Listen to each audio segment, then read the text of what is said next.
most of you have braved this very, very foggy conditions to be present here dot on time. I appreciate your effort and your sincerity in this regard. A warm welcome to you once again, Professor Shawal, on behalf of all of us who are here. So today is the third day of our 10-day course. The past 2 days have generated a lot of excitement, and I'm sure today is also not going to be any different. Today's lecture is on institutionalizing the post-Cold War Asia, and in fact, the tutorial poses a very interesting question. Are institutions, especially regional ones, still relevant? So the discussion would be around this question. The lecture hour, which will just begin in a couple of minutes from now, is of 1 hour duration, followed by a tea break of 12 minutes. Please have your tea and snacks and return to the room as soon as possible.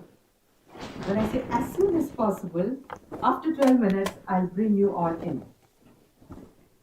And I request all of you to be very regular, because the learning outcome of this particular course, in fact all courses, depends heavily on how sincere and regular you are. So the 1 hour lecture begins now, followed by the tea break, and we again reassemble. Thank you so much. Over to you, Professor Shawal. Thank you very much, Professor Upadhyay. The microphone is not on. Is it? Thank you very much. Yes. Good morning to all. Namaste. Again, thank you for your presence. And I wish to begin by expressing again my gratefulness formally to the GIAN and the GNU authorities, but informally as well, very sincerely for this chance to interact with you and have my views challenged, which I have had for the past 2 days, informally during the tea breaks with colleagues and students, and we are going to pick up some points as we go along. I wish to suggest, or at least from my part, I'm more than open to questions that may be coming from online viewers, whether in written forms or in oral forms. That is to me a technicality, but of course everyone is welcome to, by questions, challenge my views. So let me summarize what I have been trying to do on Monday and Tuesday already, under the main umbrella of the question: how to make sense of the new Central Asia, how to make sense of the new Asia. And already there is a discussion with my colleagues as to whether I should use the expression the new Central Asia or the new Asia. And I understand there is a formal difference, a huge formal difference between the two expressions, but in terms of geopolitical potential, which is my approach, there is a proximity of views, a changing scale of phenomena, which is what I mean when I mix the two expressions. And I don't mix them because I'm confused. I mix them on purpose because I wish to deal both with the existing dynamic and the potential dynamic. So I try to mix approaches coming from epistemology, history, realpolitik or real diplomacy, and also contextual analysis. I haven't used the expression contextual analysis until now, but what is meant by contextual analysis is the fact that events taking place in one part of the world are related somehow or caused by or causing events happening elsewhere in the world. The easiest way to illustrate this is to say that there is a way in which the post-Cold War is the context of the emergence of the new Asia. But there are so many elements of context that come into play, of course, for events taking place in one particular region or sub-region. So yesterday we focused on what I call peripheral actors, and I justified the word peripheral. And the word periphery comes also in the vocabulary of today and tomorrow. Today we'll focus on what peripheral may mean by way of observer status to the SCO, not focusing strictly on the observer status of countries which you know, but suggesting that there is a sort of dynamic very well constructed, which gradually incorporates countries which I call affiliates into more and more formal and more institutional status. The best example probably is Afghanistan, or now Belarus, having been upgraded from partner to observer to member, and so on. So when we use the expression beyond, peripheral, complementary, additional, we're not suggesting words that are a lesser status than the status of members. We are referring to potential dynamics. And I was reflecting this morning when I prepared for the lecture about the term beyond the what? Should we use the word beyond the main actors, beyond the giant actors, beyond the heavyweights of Asia? Yes, but that would be a simplistic view, because formally speaking, or geopolitically speaking, the major change in this region, which occurred in other regions, is that all affiliates or members are equal. This is clearly reminded us in Article Section 2 of the Charter, equality of member states. And this equality, of course, in terms of history, is a bit of a surprise, because some countries are bigger, more powerful, more equipped, more prosperous. But there is a very clear will to certainly turn neighbors into equal partners, not just partners, but equal partners. And this can be picked up by you in any other ways. You can compare GNPs, populations, territories, and suggest that they are so unequal that they cannot be thought ever of being equal, and yet they are, formally speaking, made equal with the idea, more or less, of one country, one vote, which is the motto of democracy, one human or one person, one vote, and it's the same applies to the regional construction. Sometimes this means that the decision-making process is unanimity. Therefore, each country has a right of veto, and so small Luxembourg can veto decisions suggested by much larger Poland or Italy or France. So I can come back to this inequality, real inequality, or artificial, or forceful or decisive equality that is actually put on paper at some point in history. This is really what we are having to understand better. I'll begin today's chapter, if you were kind enough to put the outline on the board for chapter 3, with an introduction which I think should be the key to today's session before we come to the actual discussion of 4 countries. I have suggested in many ways already, using the geometric metaphor, that we are looking at a dynamic of reversal, or inversing dynamics from centrifugal to centripetal. I've used the words before, but this is clearly what has been happening. For a long time, the first great game, as it was called, was the periphery in a centripetal manner trying to dominate the center. We mentioned Mackinder many, many times. This has been reversed for 2 reasons. First of all, because history showed that the Mackinder aphorism was wrong. The history of the 20th century is not the history of the periphery taking over the center, but the history of the center expanding. Incidentally, through a communist form of regime and a series of communist revolutions. But in geopolitical terms, the nature of the regime matters much less than the actual power dynamic. And so the center tried to expand, starting from the 1917, 1924, 1949, so on, development of the communist bloc, and being contained by the peripheries. And the containment by the peripheries took the form of a series of alliances established between 1949 with NATO until 1953-54 with the Japanese, USA, and Korea-USA defense treaties, containing all around, with the Baghdad Pact, with Seattle, with the ISIS, so on, containing the expanding center. This is the history of the 20th century.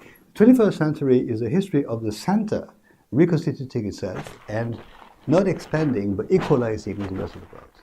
The new center equalizing with the peripheries. This is really what is the broad framework of my approach, and I said to you yesterday that we are mixing all the time the broad perspective, which is the emerging geopolitical inventions, and the narrow perspective, which is the specificities of the Shanghai Cooperation Organization.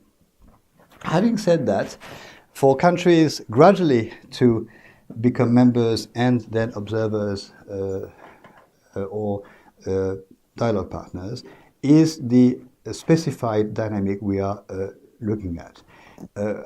my contention is that we are no longer, and I repeat, engaged in an analysis which tries to decide whether the periphery or the center is going to more or less win over in terms of domination, but in a dynamic where in many, many different ways and innovative ways they are becoming, in a sense, part of the new world dynamic. So why call it the new great game is because, as I said yesterday, there are a number of parallel or sometimes competing initiatives regarding Central Asia, whether the Greater Central Asia, the Central Asian Union, or other organizations I've mentioned.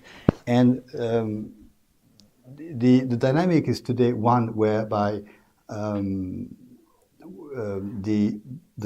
credibility of the new Central Asia is extremely high, and one, interestingly enough, which is either similarly to other dynamics in the world, one aiming for domination or control of the peripheries, but I don't believe that. I believe it's a partnership that is being established, a difficult one, between peripheral power holders and central power holders.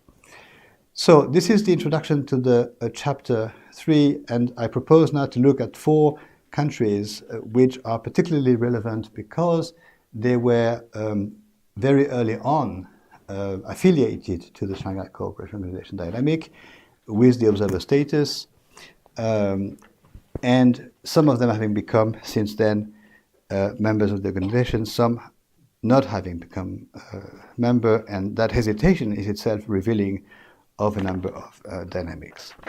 The status of observer and dialogue partner is provided for by section 14 of the Charter, called Relationships with Other States and International Organizations, Dialogue Partners and Observers. One category is missing from the Charter, that is the category of guests to the organization. And I'll come back to that tomorrow. The category of guests was invented or created later on, but for organizations, the CIS, the ASEAN, and the UN, and eventually incorporated Turkmenistan being minimally affiliated to the SCO, but yet not left out. Well, the country has an official doctrine of neutrality, which means not wanting or allowing itself to be a member of any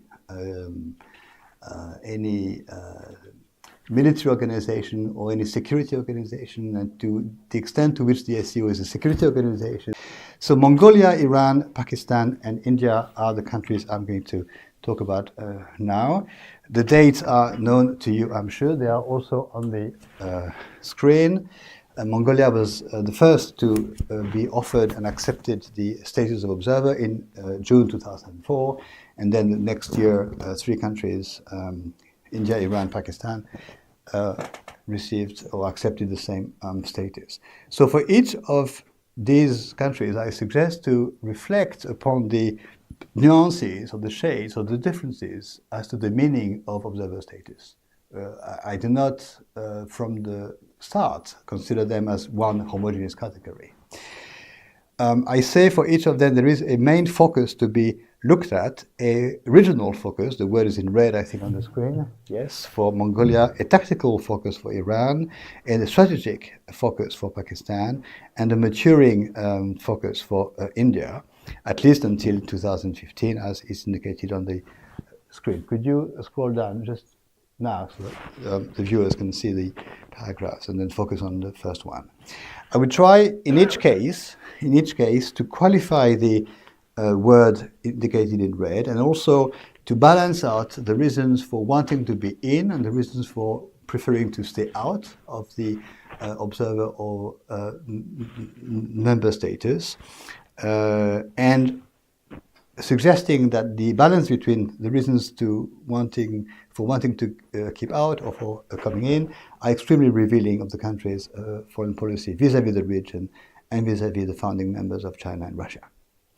Mongolia, I think, can be characterized as having more reasons to remain out of a more committed or more committing status of member and remain an observer than reasons for wanting to be in. The reason for that is, on the one hand, the history of Mongolia, which is more comfortable remaining out of the landlocked pressure that it feels sometimes in history from China or sometimes more from Russia, and to remain, if possible, out of a full commitment which is perceived by the Mongols as a commitment as member which would be unequal. The belief that Mongolia would be an equal partner to Russia and China is historically difficult to take into account. But the main reason today is the third neighbor policy, which I have mentioned yesterday, and the idea that a third neighbor policy is not compatible with the status of a full member. Of course, legally it is compatible, but geopolitically it is perceived as less compatible. And clearly Mongolia, having accepted early on the status of observer, hesitating a lot, as I said yesterday, is really now the one country which is letting time pass most before considering the status of a full member. It's been 20 years since the moment when Mongolia became a observer and the moment when we speak today. So remaining out of the full membership and contending with being an observer is a position that enables Mongolia to privilege the third neighbor policy, especially towards developed countries in the region. As I said yesterday, Japan, South Korea, and other countries of East Asia and Asia, Southeast Asia, South Asia, and of course Europe and the USA. Similarly, Mongolia hesitated also before joining the APEC, the ASEM, and other forms of dynamics. From the point of view of Mongolia, being in the Shanghai dynamic, being possibly one day a full member of the organization, would be, as I said before, exposing itself to reverting to traditional domination, either from one or the other of the two countries. The extra dimension, which is of course very relevant here, is the nuclear question regarding Mongolia. Mongolia was a very interesting case of a country that negotiated and granted for itself from the UN in New York the status of nuclear-free zone. The status of nuclear-free zone was granted to Mongolia in the year 2000, unless I'm wrong, and it's a very interesting example of a one-country zone, expressing by this move, which was picked up later on in 2006 by the Central Asia countries, adopting the Semipalatinsk Treaty of Denuclearization, that Mongolia wanted to remain out of the nuclear characteristics of Russia and China. Incidentally, Mongolia was having to cope with the fact that nuclear tests took place for a long, long time near the Mongolian borders, and so the nuclear-free status included not only nuclear weapons or nuclear facilities, but also nuclear wastes in the neighboring countries. So you see, all these aspects come in the question of whether to accept or not a status of observer or a status of full member. It's not just it's not a technical question. It's a question that really does mobilize history, geopolitics, cultural perception, and the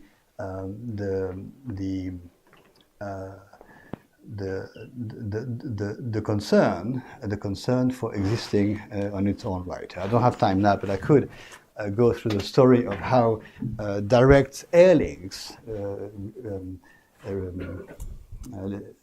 between Ulaanbaatar and capital cities outside Russia and China were negotiated. It's a very long, long process. I happen to have discussed this with the first ambassador to the UN, and it's a very interesting story. So Mongolia, from the point of view of Mongolia, of course, we could argue that there is a determination based on the answer to the Mongolian answer to the question of what to do. What to do with independence, what to do with the Cold War, and what to do is basically be both in some degree of proximity with Russia and China, and yet be as much as possible also in the proximity with third neighbors.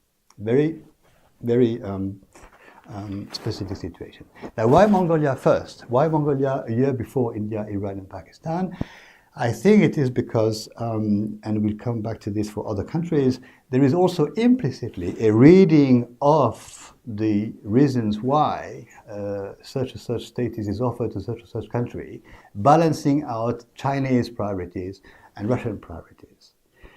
We can mention this for the other countries. But Mongolia is in between. It's sort of test admission, which is, of course, both China's and Russia's suggestion that Mongolia should be part of the new dynamic, part of the Shanghai dynamic, and not left out.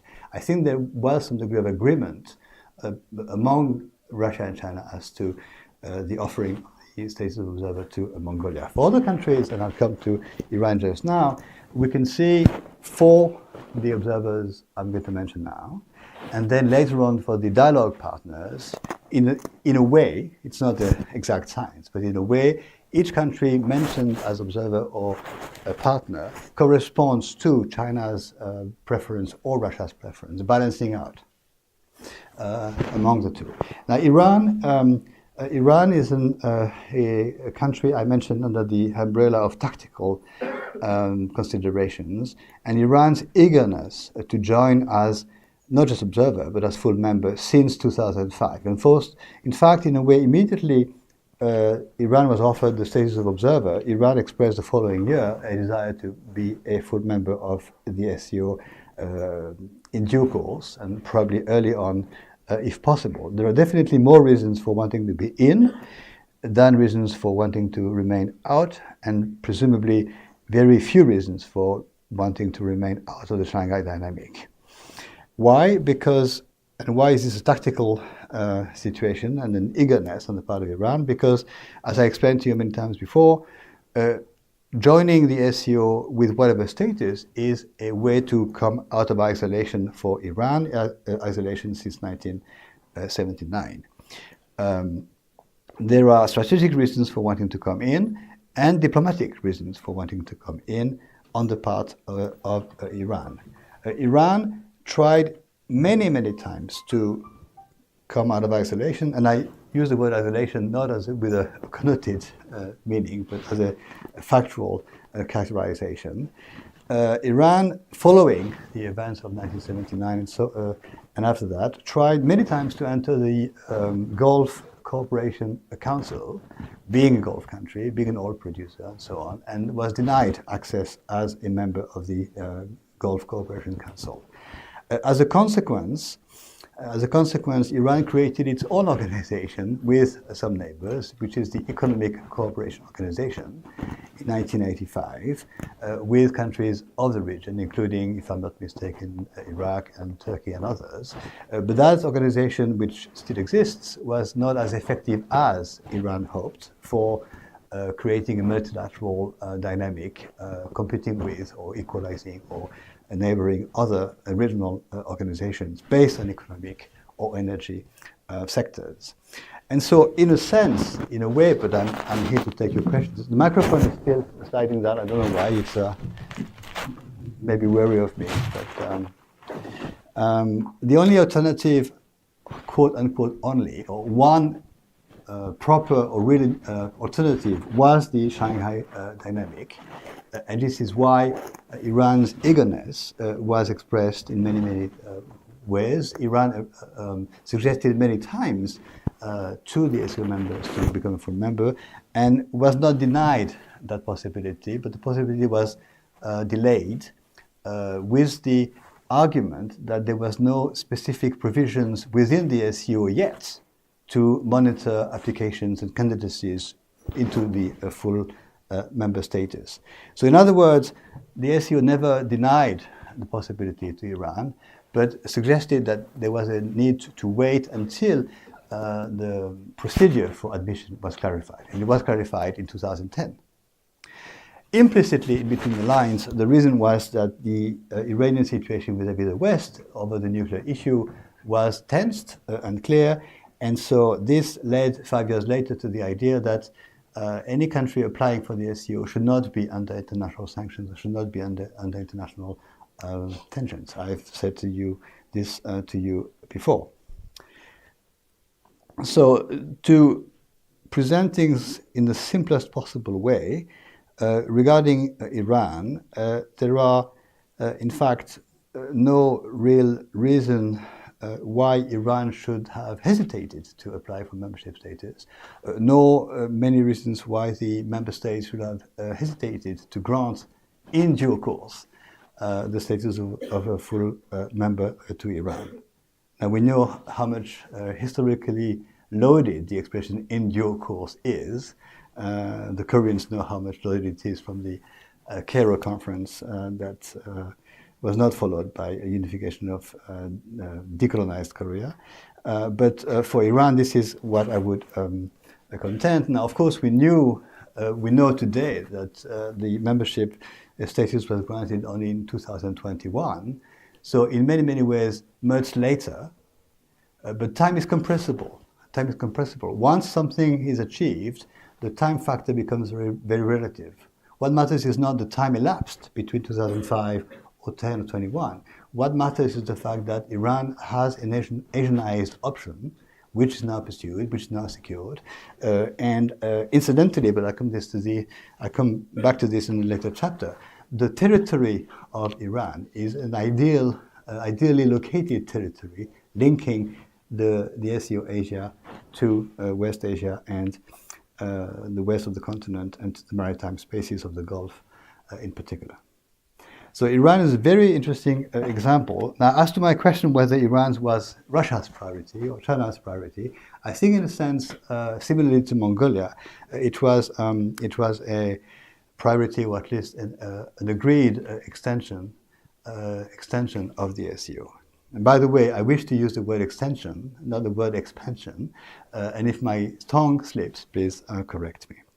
Now, when we come to Pakistan and Iran now,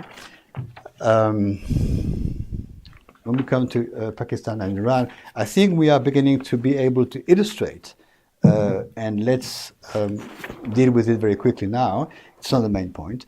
To illustrate this issue of the preference or the priority for China or for Russia. Clearly, I think in this audience it's a simplistic view to suggest the Pakistani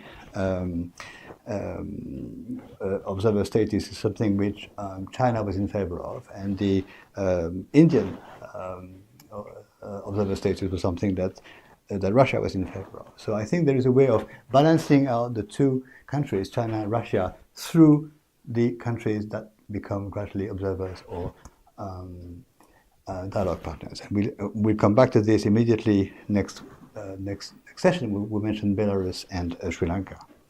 So Pakistan's, I use the expression strategic priority, and the relevance for Pakistan's strategic priorities since 2005 to be an observer status to the SCO. Definitely more reasons for wanting to be in from the point of view of Pakistan than reasons for wishing perhaps to stay out of the dynamic.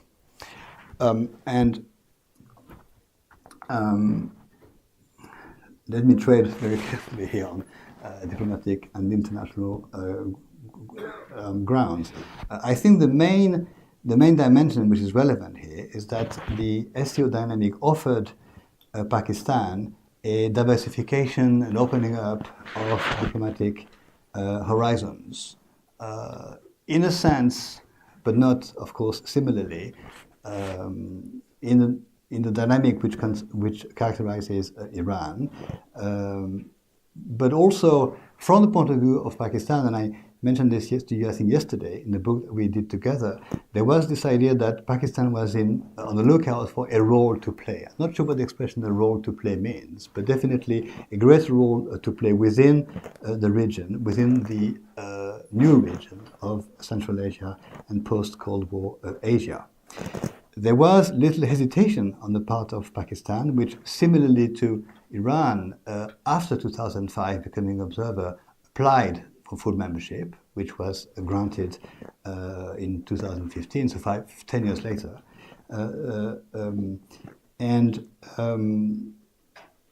Clearly, I think, to me, there was a matchmaking that occurred between the idea that Pakistan wanted to play an extraordinary or renewed role in the region, and the fact that China was looking for ways to extend the Shanghai dynamic west.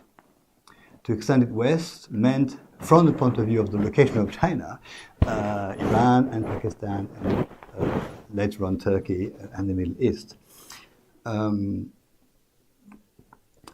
The difference between Iran and Pakistan is that Pakistan was already a very well inserted trading partner to countries of Asia and countries of the West. Pakistan was not in a state of isolation, which Iran was in. Now, to suggest that there is also a way in which the Shanghai dynamic is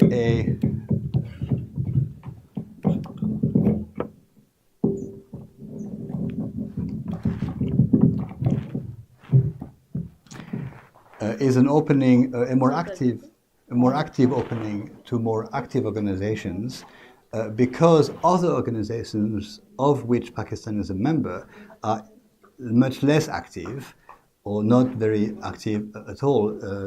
For example, SAARC, South Asia Association for Regional Cooperation, which on paper looks like the proper sub-regional forum for the members of SAARC to be actively together in trading, commercial, economic, and other political cooperation. SAARC is inactive or dormant or insufficiently active. We may look for the right words, which is not a criticism of SAARC on my part. We know of other dormant or inactive organizations. As far as I'm concerned, the West European Union, of which no one really knows much, among students anyway, created in 1948, the same year as the Benelux and the year before NATO, which was a European military ambition.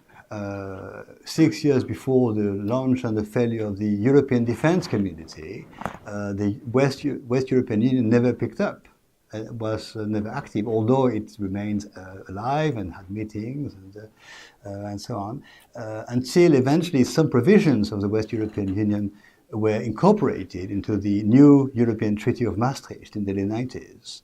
So to say that SAARC is inactive is not to be taken as a criticism, please, but just as a fact. So for Pakistan, member of also the Economic Cooperation Organization with Iran, the Shanghai dynamic offered a more promising, a more active, a more potentially thriving one than the other existing dynamics. Pakistan being, in a simplistic formulation, now a country or a observer with the clear support of China. When we come to India now, the question is more complex and potentially rich, and I'm not saying this because I'm teaching you here in this room in India. I call it India's maturing positions since 2005. Not to suggest before 2005 Indian diplomacy is immature, but to suggest that there is a concretization of India's position. I prefer to call it maturing than to call it, which many other observers have, the wait-and-see attitude. The wait-and-see attitude, I think, is a less honoring expression. India's why maturing? Because India had other options, has other options, and the Shanghai dynamic, or the New Asia's dynamic, or the continental Asia's dynamic, is only one of the options. There was no comparison possible between Iran's and Pakistan's eagerness or lookout or determination to explore a new avenue without which Iranian diplomacy or Pakistani diplomacy would have been curtailed. India had other alternative positions and located in a way which later on clearly is the reason why I said in my introduction on Monday that the new Asia was merging of Central Asia, East Asia, North Asia, and South Asia. India brings in South Asia in a sense, much more than Sri Lanka and more than Pakistan in the geopolitical analysis. And I repeat, in the geopolitical analysis, not in any other form of analysis. So India accepted or was granted the status of observer in 2005 from the point of view of the other members and Russia and China to balance out Pakistani observer status, obviously, with the fact that Russia and India implicitly, if you read between the lines, and we'll do so more tomorrow, support or express a wish or agree to a country becoming observer or partner, balancing out the other country. I've said this 3 times or 4 times to you this morning already, but I think it's very important to understand this because it is reality, I think, in many, many ways, and also because it echoes in a more analytical way the idea that China and Russia dominate or dominated within the Shanghai Cooperation Organization. I'm always hesitant to use the word domination without the facts of domination. Heavyweights, giants, whatever, means something, but doesn't mean something as interesting as the capacity to deal with their rivalry, the Chinese-Russian rivalry, indirectly through constructive and positive dynamics such as the extension of the SCO. So India's position was characterized as a wait-and-see attitude, sometimes as an indifferent attitude to the Shanghai dynamic, and for 10 years. For 10 years, unless I'm wrong, but you are the experts, from 2005 to 2015, India was an observer to the SCO without much enthusiasm or without much activism. But something happened in 2015, I'm not quite sure what it was, that certainly produced a U-turn on the position and the application of India and the granting of the status in 2015. Whatever happened at least a year before, because it takes a year for diplomats to negotiate something at least. So something happened in 2014, 2013, which justifies the U-turn of 2015. I think what happened is, first of all, domestic elections, of which you are the experts, but also what happened is a series of initiatives taken by China and other countries, one of them being the New Silk Roads. Xi Jinping's speech in Nazarbayev University is 2013, if I'm not wrong, and his ensuing speech in Indonesia is a few weeks later. So that happened at that time.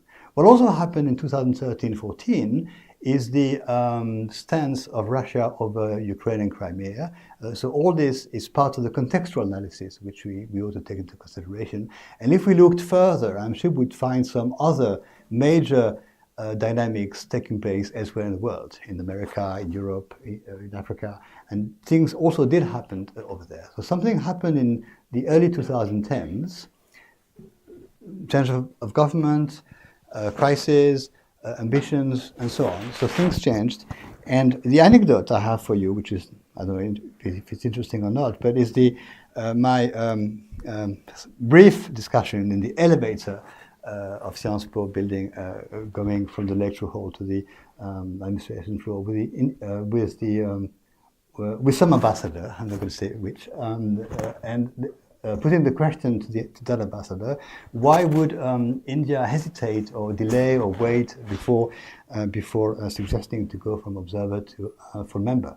That was in the spring of 2015, only a few weeks before it happened. And the answer I received was very interesting. It was to say, oh, but India is probably much willing to become a full member, but China is hesitating or delaying, which I found interesting because it was such a classic view.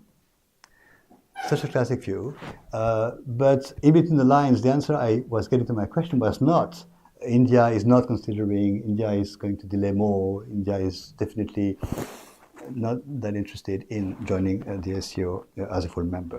But it did, and that marked, as I said many times to you before, the beginning of the next SCO, the SCO number 2. It also marked a dynamic by which the extension of the SCO was accelerated. 10 members, more or less 10 dialogue partners were affiliated to the SCO in just the following years. From 2017 to 2022, that's more or less 5 years. The number of dialogue partners doubled. So definitely there is I'm looking for the right word,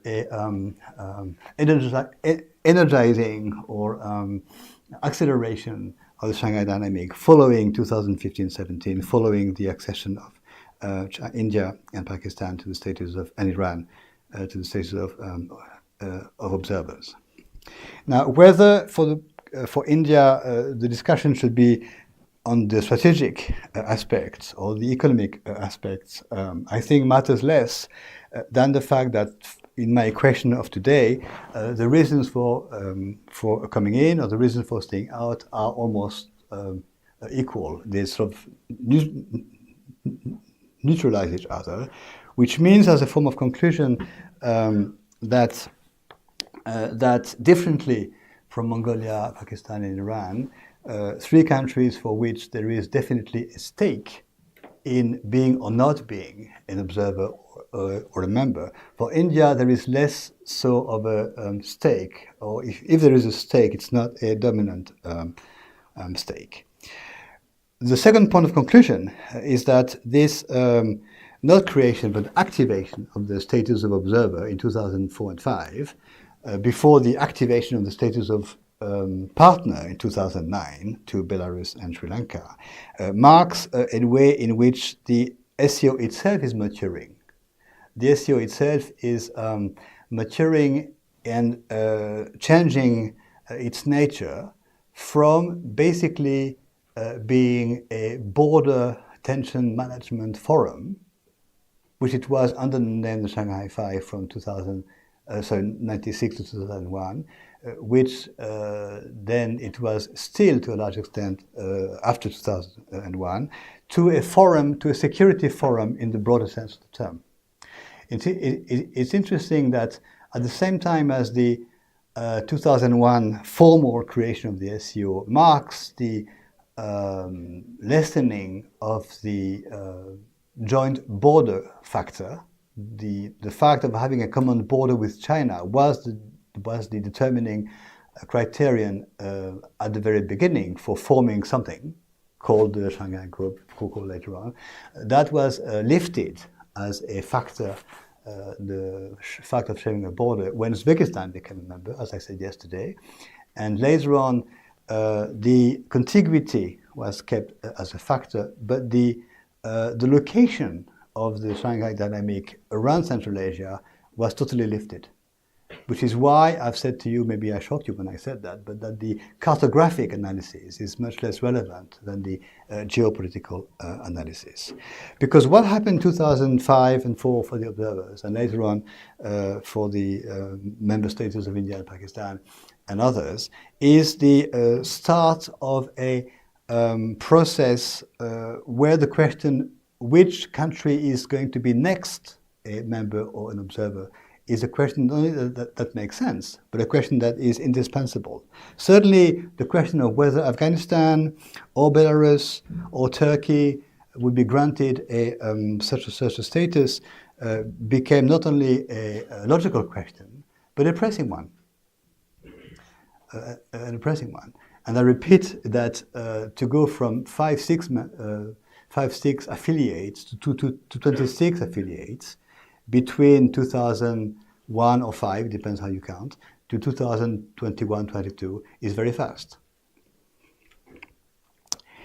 I think this is basically the substance matter of what I want to say to you, and I hope that you disagree or put questions regarding the India's case, of course, here. Thank you very much, and let's anticipate on the tea break.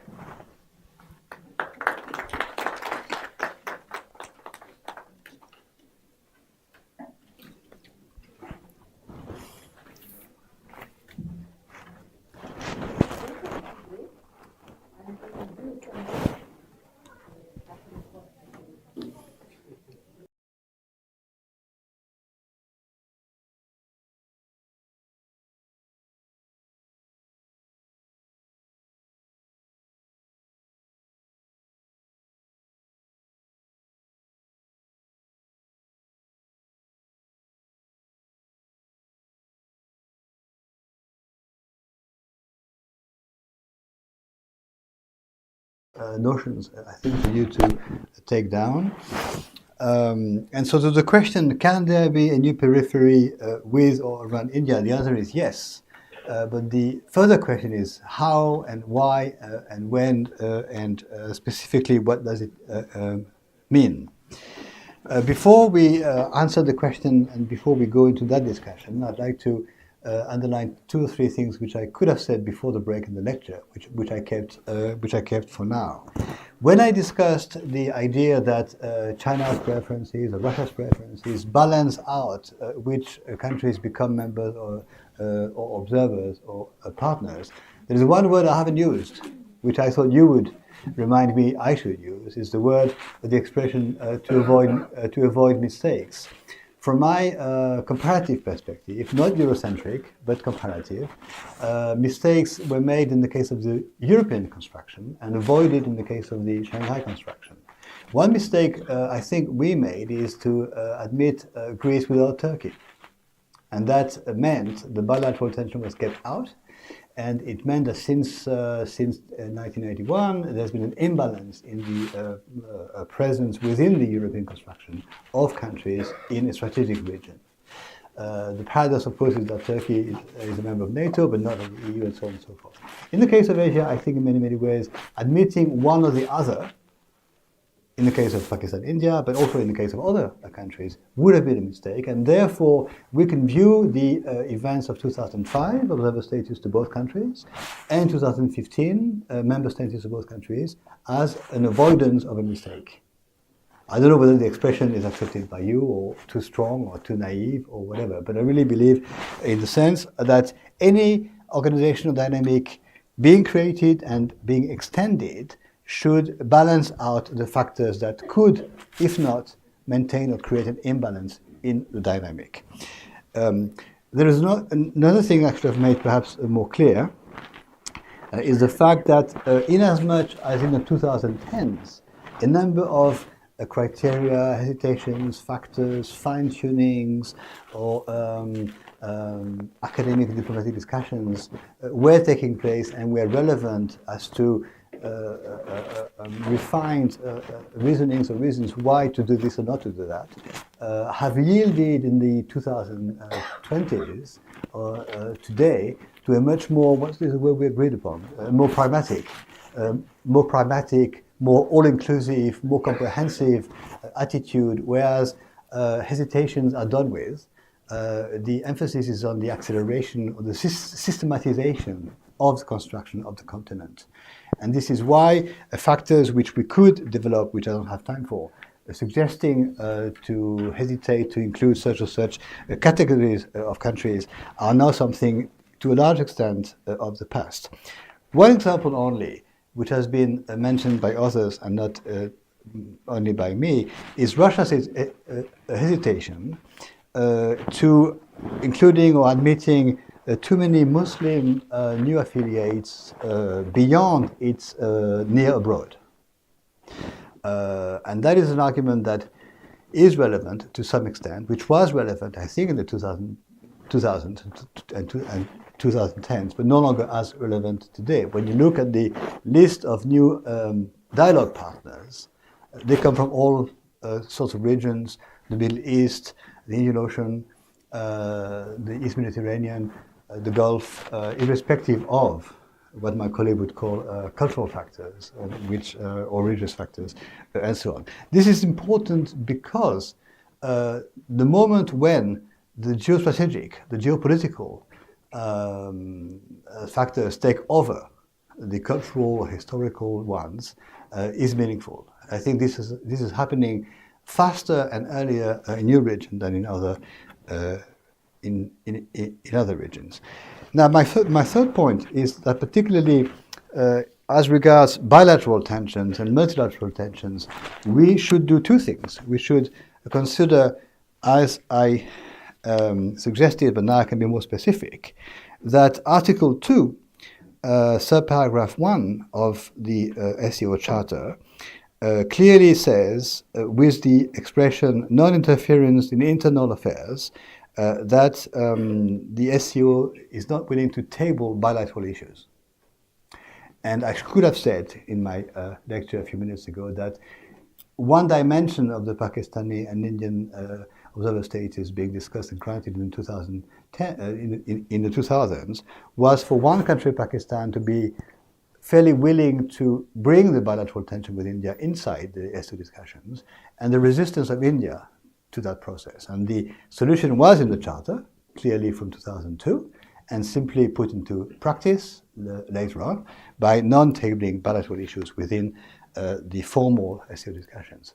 But I said yesterday and Monday, and I say again today willingly, that the more partners or countries meet and discuss informally on the sidelines of the formal meetings, the more conducive it is for easing out solving bilateral tensions. Not only in the case of India and Pakistan, but in the case of a number of situations. Something else I wish to say is that in many, many ways, from the point of view of comparative analysis, not Eurocentric, when I call the SEO dynamic number 2 from 2015, I could also call the European dynamic number 2 from 1972, when we admitted Britain, Denmark and Ireland, and that marked the new beginning of the full scope, of the full range of the European construction. Now for the topic of the new periphery and India's role. And I would like this to be a discussion with you, and if you could focus your questions on the issue of India's interests, India's priorities, India's role, and the vision of the neighbors as to the role of India within the SEO, I would be more than happy. I think we could address the issue not from the point of view of high diplomacy or historical dynamics, but from the point of view of pragmatic energy or logistical analysis. I think part of the dynamics of 2005, where Pakistan and India were given, or where Pakistan as the energy facilitator, an expression I need to make perhaps more clear, but from the point of view of geoeconomics or geopolitics, clearly the fact that the two countries would be or are part of the SEO dynamic at that time was linked to the idea that LNG imports by India would be facilitated crossing the Pakistan territory. This makes obvious pragmatic sense, and my hypothesis, perhaps naive, as I made it clear yesterday already, is that sooner or later that dimension will become a reality. I'm not quite sure through what dynamic. I'm not quite sure whether the TAPI dormant scheme will be reactivated, but that makes absolute sense, because beyond the issue of India, Pakistan and certain countries and the certain relations and their particular forms of interactions, there is an overarching characteristic of the Shanghai dynamic, which is dual. One is the contiguity factor, which I've underlined many, many times. New members, new affiliates, new associates are contiguous neighbors. That's a criteria. That's a criterion. And the other factor is that it is a terrestrial or a land construction. That it makes sense as a construction among neighbors and neighbors on land. It doesn't make sense from the point of view of the whole dynamic. I'm not talking about the fact that India needs to be maritime in many of its imports and exports, but it doesn't make sense from the point of view of the broad dynamic of the Shanghai construction to bypass land connections. There is, from the point of view of China and Russia and Central Asia, clearly a way in which the construction should facilitate the crossing of land borders and facilitating imports and exports of all types of goods, not just energy, by land. We could illustrate this in many, many ways. For example, the long-dating issue of how to cross Mongolia, whether north to south or east to west, to facilitate energy transports, even from Russia to China, is now much easier than before. there was a long hesitation for China to accept the pipelines to go through Mongolia and preferring them to come from Kazakhstan for a number of reasons. This is being today superseded. There's a long effort by China to connect to the Indian Ocean, facilitating railways and other forms of transport through Myanmar and Thailand. So accessing the southern seas is also indirectly a priority of Russia. So constructing a land entity is, I think, a clear priority which we must understand. It might be difficult in the sense that the perfect geography does not exist. In the case of Europe, we have the same situation. We have a continental construction with the British Isles. And the British Isles in history, England in particular, has always been a hesitant a continental sort of partner. We had for a long, long time the motto of European contiguity with Greece, but Greece was only contiguous to the European Union territory in 2007, when Bulgaria and Romania became full members. Until then, Greece was on paper contiguous, but in reality not contiguous. So we're not looking for the perfect situation, but what I'm suggesting here is that the landlock which the territory of Pakistan represents as a territory, I'm not talking about the regime or the diplomacy, but as a territory, that landlock is, looking for the right word, is not logical. And somehow from the point of view of the pressure that geoeconomics and geopolitics exercise on leaders and decision makers, that landlock will someday be, if not lifted, but at least facilitated. And the comparison I made, I think, on Monday or Tuesday between the landlock of the territory of Pakistan and the landlock of the territory of North Korea is, of course, very touchy or very difficult one. But in geopolitical terms, it is an obvious one. That landlocks at some point or at some other point are lifted. We could take examples of the Caspian Sea. We could take examples of the North Sea and so on. So all this is, to me, relevant for the discussion of what a new periphery can be, and in the case of the India's role in that new periphery. I used the word periphery before. And in my analysis terminology, periphery here means not just, it means not an actor or a country situated further away than the center. It means an actor or a country bringing in an additional dimension to the center. It's something quite different. So in many ways you could argue, and I argue, that the new Central Asia, as innovative as it was in the 90s and the 2000s, would have remained limited in its potential and scope had it been contained or restricted to 6 countries, China, Russia, and Central Asian countries. There was a need for extension, a need for further affiliations of countries in order to bring more credibility to the construction, which is in fact not a universal, dangerous word. This is a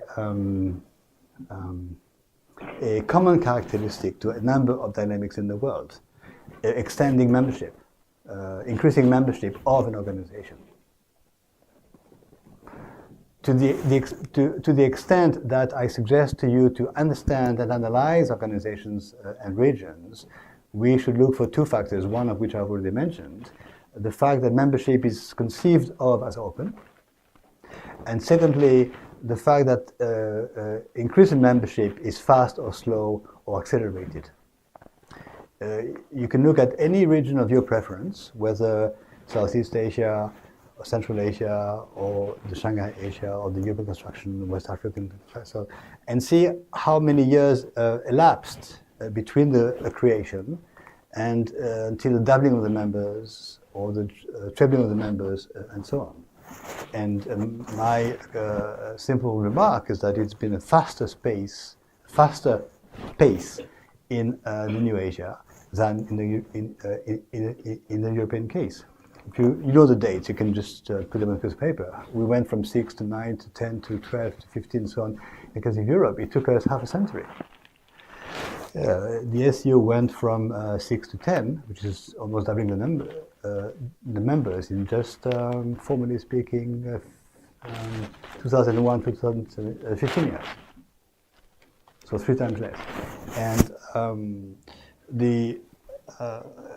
And so if you look at the Mercosur, if you look at the ASEAN, if you look at other organizations, the fact, for example, that Mercosur took a long, long time to go from 4 to 5 and possibly to 6 members in Latin America is revealing of the fact that the cohesion or enthusiasm or I'm looking for the right word,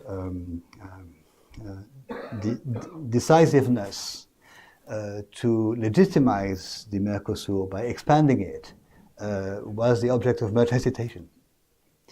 ASEAN, similarly, was very long and slow to extend. It was created with, unless I'm wrong, 5 countries and then 6 countries with Brunei in the early 70s. And then suddenly it accelerated. Between 1995 and 1999, it went from 6 to 10 members, ASEAN. So that's also a contextual reality, because exactly in that period, 95, 96 to the late 90s, what happened elsewhere? What happened elsewhere is the entry into force of the Maastricht Treaty and the setting up of the ASEM dialogue between the EU and ASEAN. What happened is also the 96 Shanghai Group being created, the 98 Indian and Pakistani nuclear tests, and so much happened in the second half of the 90s in the whole world. If you take the 90s altogether, of course, you have the creation of the Mercosur Latin America, the creation of the Economic and Monetary Union of West African states. So much happened by way of dynamization of regions, so that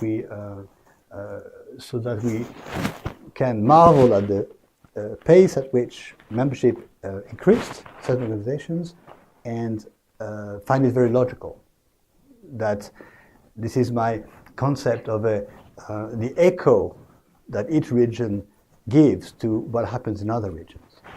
So I'm speaking too much, and I would like to now take questions from you or remarks from you as to 2 or 3 questions.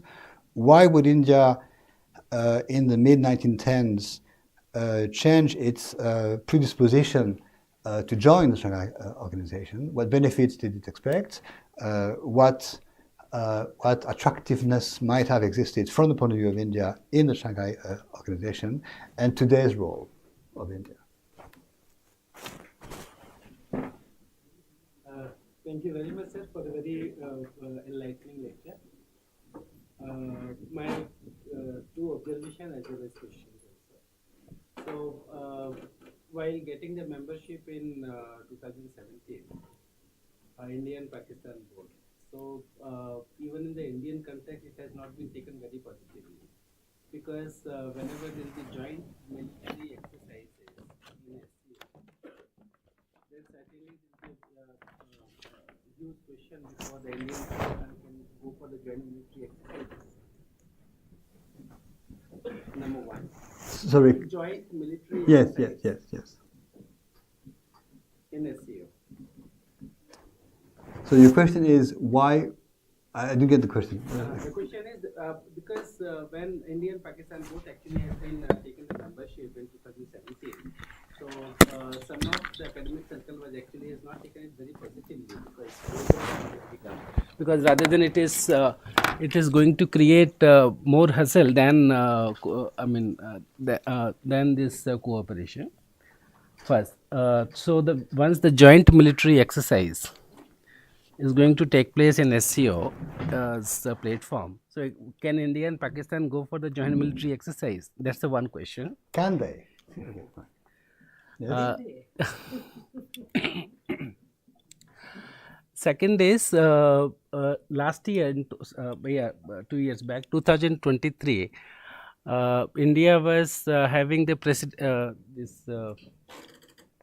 when G20 was there. G20 presidency was there, along with the India was also having the presidency of SCO in 2023.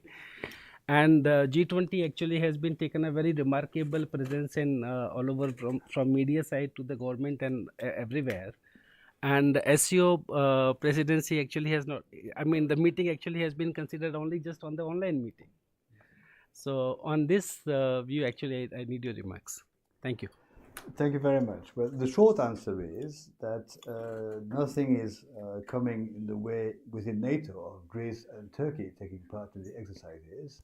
Although there are disputes, sometimes the Greeks suggest the Turkish pilots not respect their flight plan and fly too low and scare the tourists away from Greek beaches and so on and so forth. It's part of the ongoing tension.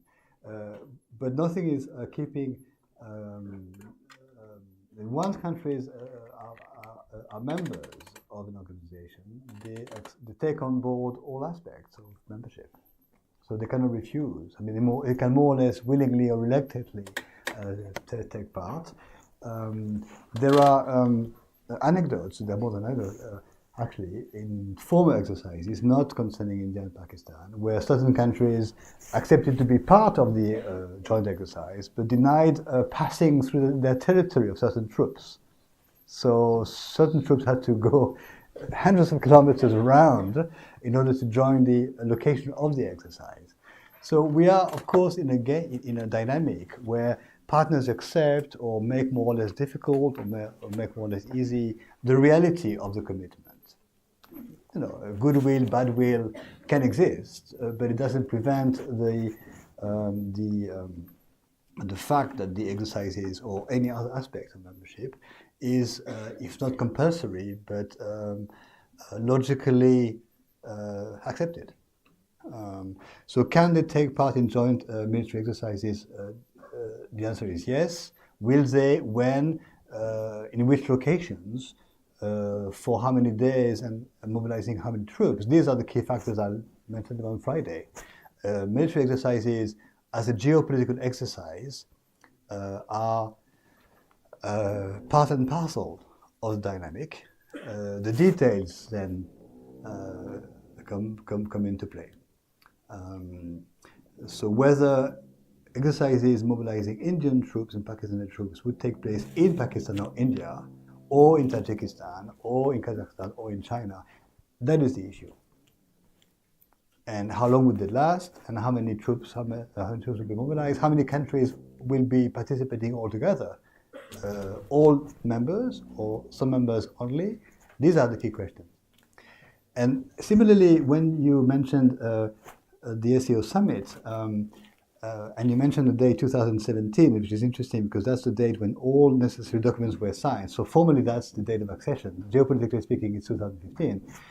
But after that, the reality of membership, I told my students many times, is when the new member hosts the summit. And so unless I'm wrong, please correct me if I'm wrong, of India and Pakistan, only India has hosted the summit in a way which makes it a full summit or not a full summit because it was online. Is it not a full summit because it was online? Symbolically, yes, but fundamentally, I don't really think so. Has Pakistan hosted the STO meeting yet? Yes? Can someone check? Foreign ministers. No, the meeting of the heads of state. The annual meeting of the heads of state, which used to take place usually in June, which tends to take place now in September, has it been hosted by Pakistan yet or not yet? That's one criterion that is relevant, and also the fact that certain decisions are taken or not taken at that summit. In many, many ways, if you go back in the past, a number of important decisions were taken, I don't know if it's coincidence or not, but in SEO summit head of states meeting taking place in Uzbekistan, certainly in 2010, 2016 or 15. The very important SEO head of state meeting of 2005, which echoed so many of the priorities self-affirmation of the SCO took place in Kazakhstan. That's a coincidence to a large extent. But so my short answer to you is the full dimension or meaning of the new members will be more clear somehow when the head of states meetings take place in the new member states, which is India, Pakistan, Iran, Belarus, and which decisions are taken then. Good decisions are important in their content and scheduling or timing more than in the location where they take place. But symbolically speaking, suppose a very important decision is taken regarding the membership or regarding the internal commitments of member states. If that decision is taken in such or such country, it could be interpreted symbolically speaking as giving that country an enhanced role.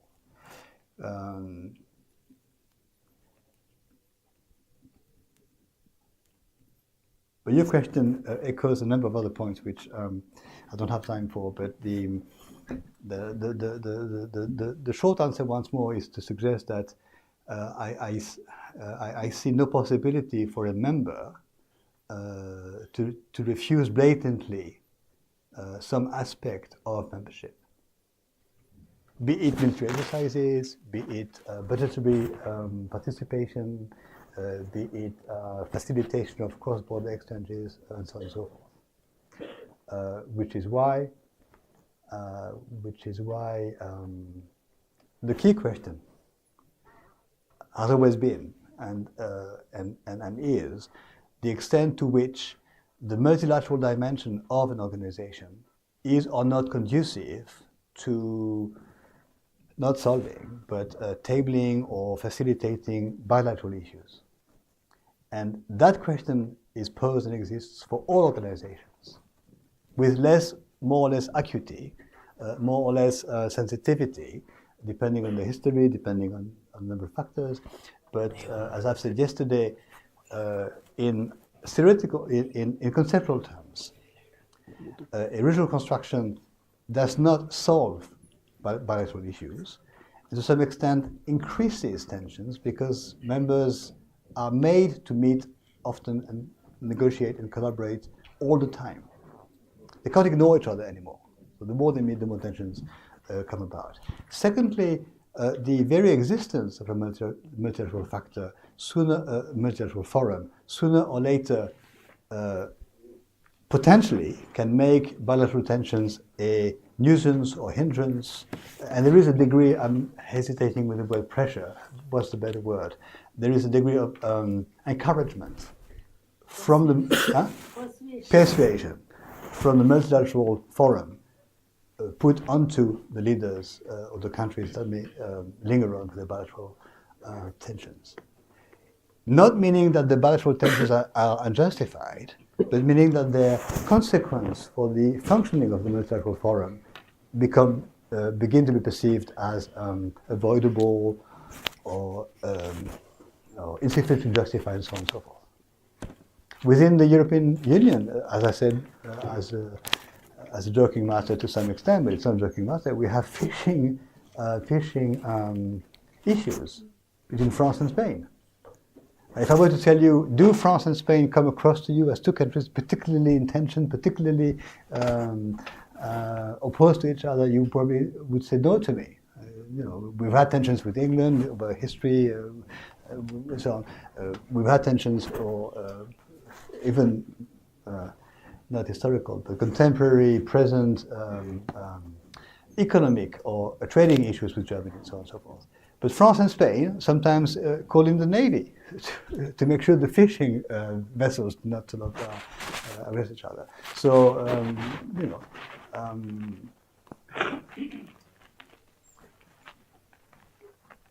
so again, I use European examples not because I think they're better, because I know them less imperfectly. But in the case of the Shanghai dynamic, more generally speaking, if you look at the 10 member states, there are a number of bilateral issues, some of them very serious. I'm aware that you are more sensitive to the issues regarding the northeast of India and Pakistan and the Himalayas and the Kashmir and so on, aware of that. But if you look at the other members, of which you might be less aware, they have very serious contentions. The cross-border water issues have brought certain Central Asian countries to the brink of military skirmishes. Now, military skirmishes among member states of an organization is not honeymooning. It's a bit of a negative factor. There are actual apprehensions. Let me phrase this in very careful terms. Apprehensions among certain member states as to whether the bordering populations would be protected or respected. And scenarios of instability at the border still exist.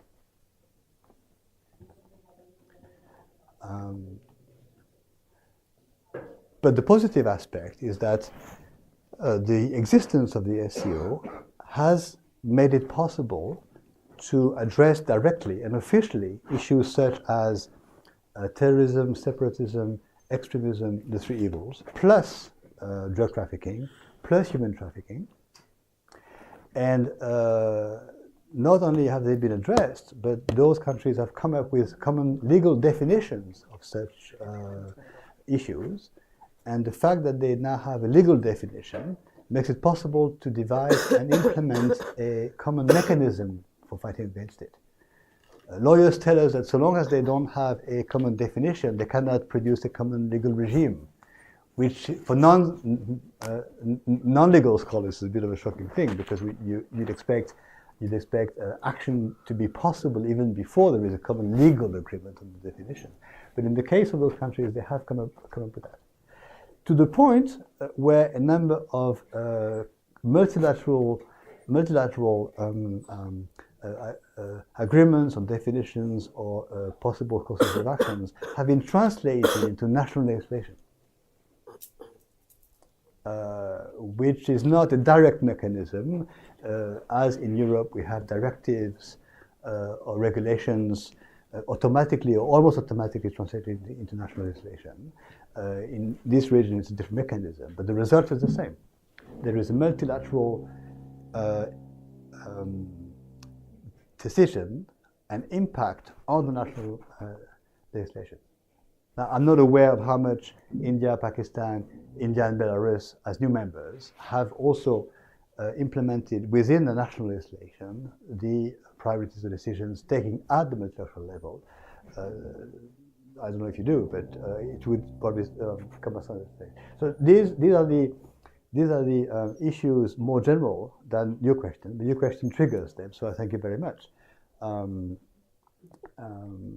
So next,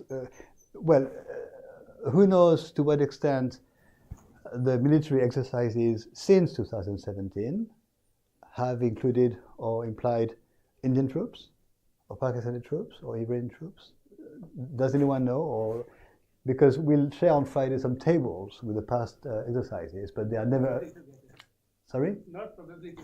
Yes, but these tables are never complete nor up to date. But the fact that they have not taken part in them together is not new, in the sense that other member states. I mean, not all exercises have mobilized all member states. Often they are mobilizing only two members, or three or four, but it's never been, unless I'm wrong again, the case that they mobilized all 6 countries, 6 members when it was only 6 members. When they did, they were exercises on a limited scale.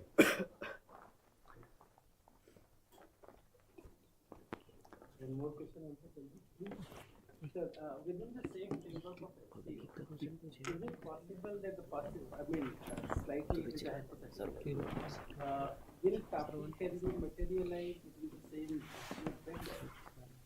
TAPI, Turkmenistan, Afghanistan, Pakistan, India, yes, Well, the short answer is no, not directly, in the sense that that Turkmenistan is fully part of the TAPI scheme, but very minimally affiliated to the SCO. It's a guest attendance, which was granted Turkmenistan, unless I'm wrong, can someone check please on the internet, in 2012 I think it was. So in French we say from the distant live contact. So minimally, Turkmenistan would not accept or be the object of any sort of SCO incentive or pressure or persuasion to reactivate the TAPI on account of the SCO. But the possibility of another scheme being launched formally within the SCO membership is becoming more real because of the four countries, TAPI, Turkmenistan, Afghanistan, Pakistan, India. They're all affiliates. Afghanistan with a specific status. I should say a few words about Afghanistan and SCO just now. But compared to the moment when TAPI was first suggested, the fact that two of the four countries are members, that one is an observer, next in line in my analysis, geopolitical analysis, Afghanistan for membership. Turkmenistan, sooner or later, will be enhanced as an affiliate, depending maybe on the views of the president of the country, or depending on the persuasion that so things might change. At present, I think the reasons why the scheme is on hold is due to Turkmen hesitations and due to Afghan uncertainties. Although, however difficult it is, we should be able to differentiate between cold-minded or cold-blooded geopolitical analysis and other forms of considerations. The interest of Afghanistan today is definitely to let the territory be crossed by imports and transits of goods, whether energy or other forms of goods. Now, in terms of the SCO, let us remind ourselves of 2 or 3 dates. Afghanistan, first of all, was the recipient of a status as a member of the so-called Afghanistan SCO contact group, created, unless I'm wrong again, in 2005, which means early on, which means almost concomitantly with the observer status granted to Mongolia, Iran, Pakistan, and Iran. So something happened by way of context. The associate status of those 4 countries is a contextual analysis, is a context within which Afghanistan became the recipient of that not status, but mechanism. What is a contact group? Perhaps not much, it's just a name, or perhaps, on the contrary, some official forum whereby specific issues can be addressed and discussed. So this is my concept of the specificity, or the Afghan specificity for the SCO. It is to date the only country that is the object of a SCO, whatever, contact group. That's 2005. And certainly in 2012, Afghanistan received the observer status, out of the blue, not having been before a dialogue partner and upgraded to observer, one day upgraded to member. That again is a specific situation. No other country went from no status to observer status, unless I'm wrong. Belarus went from dialogue partners to observer to member. Some countries went directly, well, of course, Mongolia, India, Pakistan, and Iran went from no status to observer at the time when the dialogue partner status was not yet activated. It was activated only in 2009. But since then, every country goes, so to speak, through phases, not Afghanistan. And Afghanistan is definitely and logically, and for many, many years, in line for membership at some point in due course. Whether the events in 2021 have delayed this, I noticed this morning, I checked my sources this morning, and Afghanistan is inactive since 2021. Inactive. Now officially on the, that's the Wikipedia page, Yes. not the SEO website, it's inactive. Inactive observer is again a first. No other observer was ever called inactive or active or something else. It wasn't specified. It's inactive. Why could it be My inactive? question was actually because in September 2024, some of the work of TAPI actually had been started by Taliban government in Afghanistan. So that was the news from the map. And then on that basis, actually, I was, my curiosity was whether on this platform is it possible because of India-Pakistan hostile nature of the relations. It could not materialize for the last 20, almost last 20 or 25 years. So whether the SEO can also be a kind of platform where actually it can facilitate this. Yes. So that was the, No, this was the news before that. I think we agree, and I agree with you. And I go back to my first answer. Directly, the direct SEO impact on the Taipei scheme is not the hypothesis that we're looking at. The indirect fact that the existence of a multilateral forum where other forms of decisions, programs, decisions are taken could indirectly spill over and include Taipei as an encouragement is a high hypothesis. The other reason why the reactivation of Taipei makes sense is because the other oil export link was interrupted. That between Turkmenistan across the Caspian Sea to Azerbaijan, and from Azerbaijan connecting with the TBC pipelines, Baku, Tbilisi, Ceyhan, Azerbaijan, Georgia, Turkey. So if the western directions from Turkmenistan is interrupted, then the eastern direction is logically for it to be reactivated. But if we meet again in a few months' time, in a few years' time, and by then the India-Pakistani imperfect solution to energy land imports into India is solved or has progressed through the Taipei scheme, then that would be logical news and news that, in my analysis, are due any time. It might take 6 months, it might take 30 years, but it will eventually happen.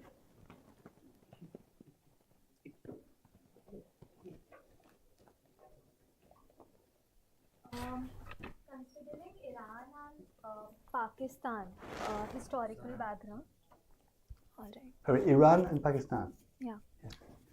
Considering Iran and Pakistan's historical background of promoting and supporting terrorist activities, and currently observe a country like Afghanistan, where a militant organization has rose to power, how SCO is reconciling its foundational values of anti-terrorism and regional security in this area, and also working on realigning the multipolar world and new Asia concept in this region. Okay, we need to formulate the question. You should ask again because I can't hear you very well, and your question is complex. And yes. Considering the Iran and the Pakistan terrorism and the military are actually the occupant of Afghanistan, how is SEO handling the terrorism and the... So I was asking, given the background of Iran and Pakistan's historical background of supporting and promoting terrorist activities, and observe a country which will be getting a membership in SCO, that is Afghanistan, where a militant organization has rose to power in the recent times, how SCO is reconciling and realigning its foundational value of, and promotion of anti-terrorism in this region, at the same time reconciling its value of regional security in this area. So the good news is that your question exceeds my competence, so I should decline it. The bad news is that I'm going to try and attempt to answer it. From the point of view of the SEO official functioning and official mechanisms, the issue of terrorism is tackled. They have an institution, RATS, the Regional Institutional Structure that exists, that has come up with and is coming up with lists of organizations considered, jointly considered as terrorists, against which immediately legal, military, and police actions is taking place. So it is being taken care of. With what degree of efficiency, with what degree. There are official figures that exist. The RATS actually indicates on the website that they have, what's the word in English? They have outwitted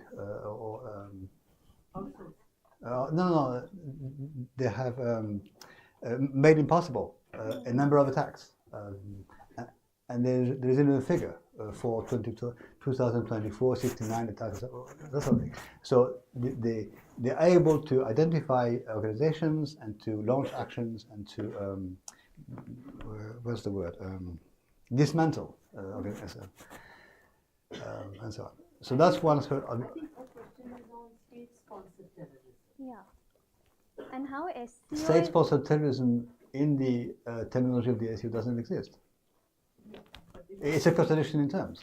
But in reality, it does exist. We are aware of some states. Yes, but the question is, from the point of view of the SEO, there is never any full agreement as to what is a terrorist group or action. So the state terrorism is a hypothesis, which was raised in for some countries of Northern Africa, even Latin America in the past. I mean, we all know examples, but we don't want to mention them now. Officially, so the second aspect of the question was not on terrorism, but the other aspect was? multi-polarism, how the power sharing has been taken No, care sorry, of the militant regime of Afghanistan is. Afghanistan. Afghanistan. Yeah, this is what you said. Yeah. Taliban. Yes. So I come back to the point I made already since Monday, that the nature of the regime is not relevant to the dynamic of the organization. And I made the comparison with ASEAN. If you look at the ASEAN memberships and addition of new members, the issue of the type of the regime was not taken into consideration.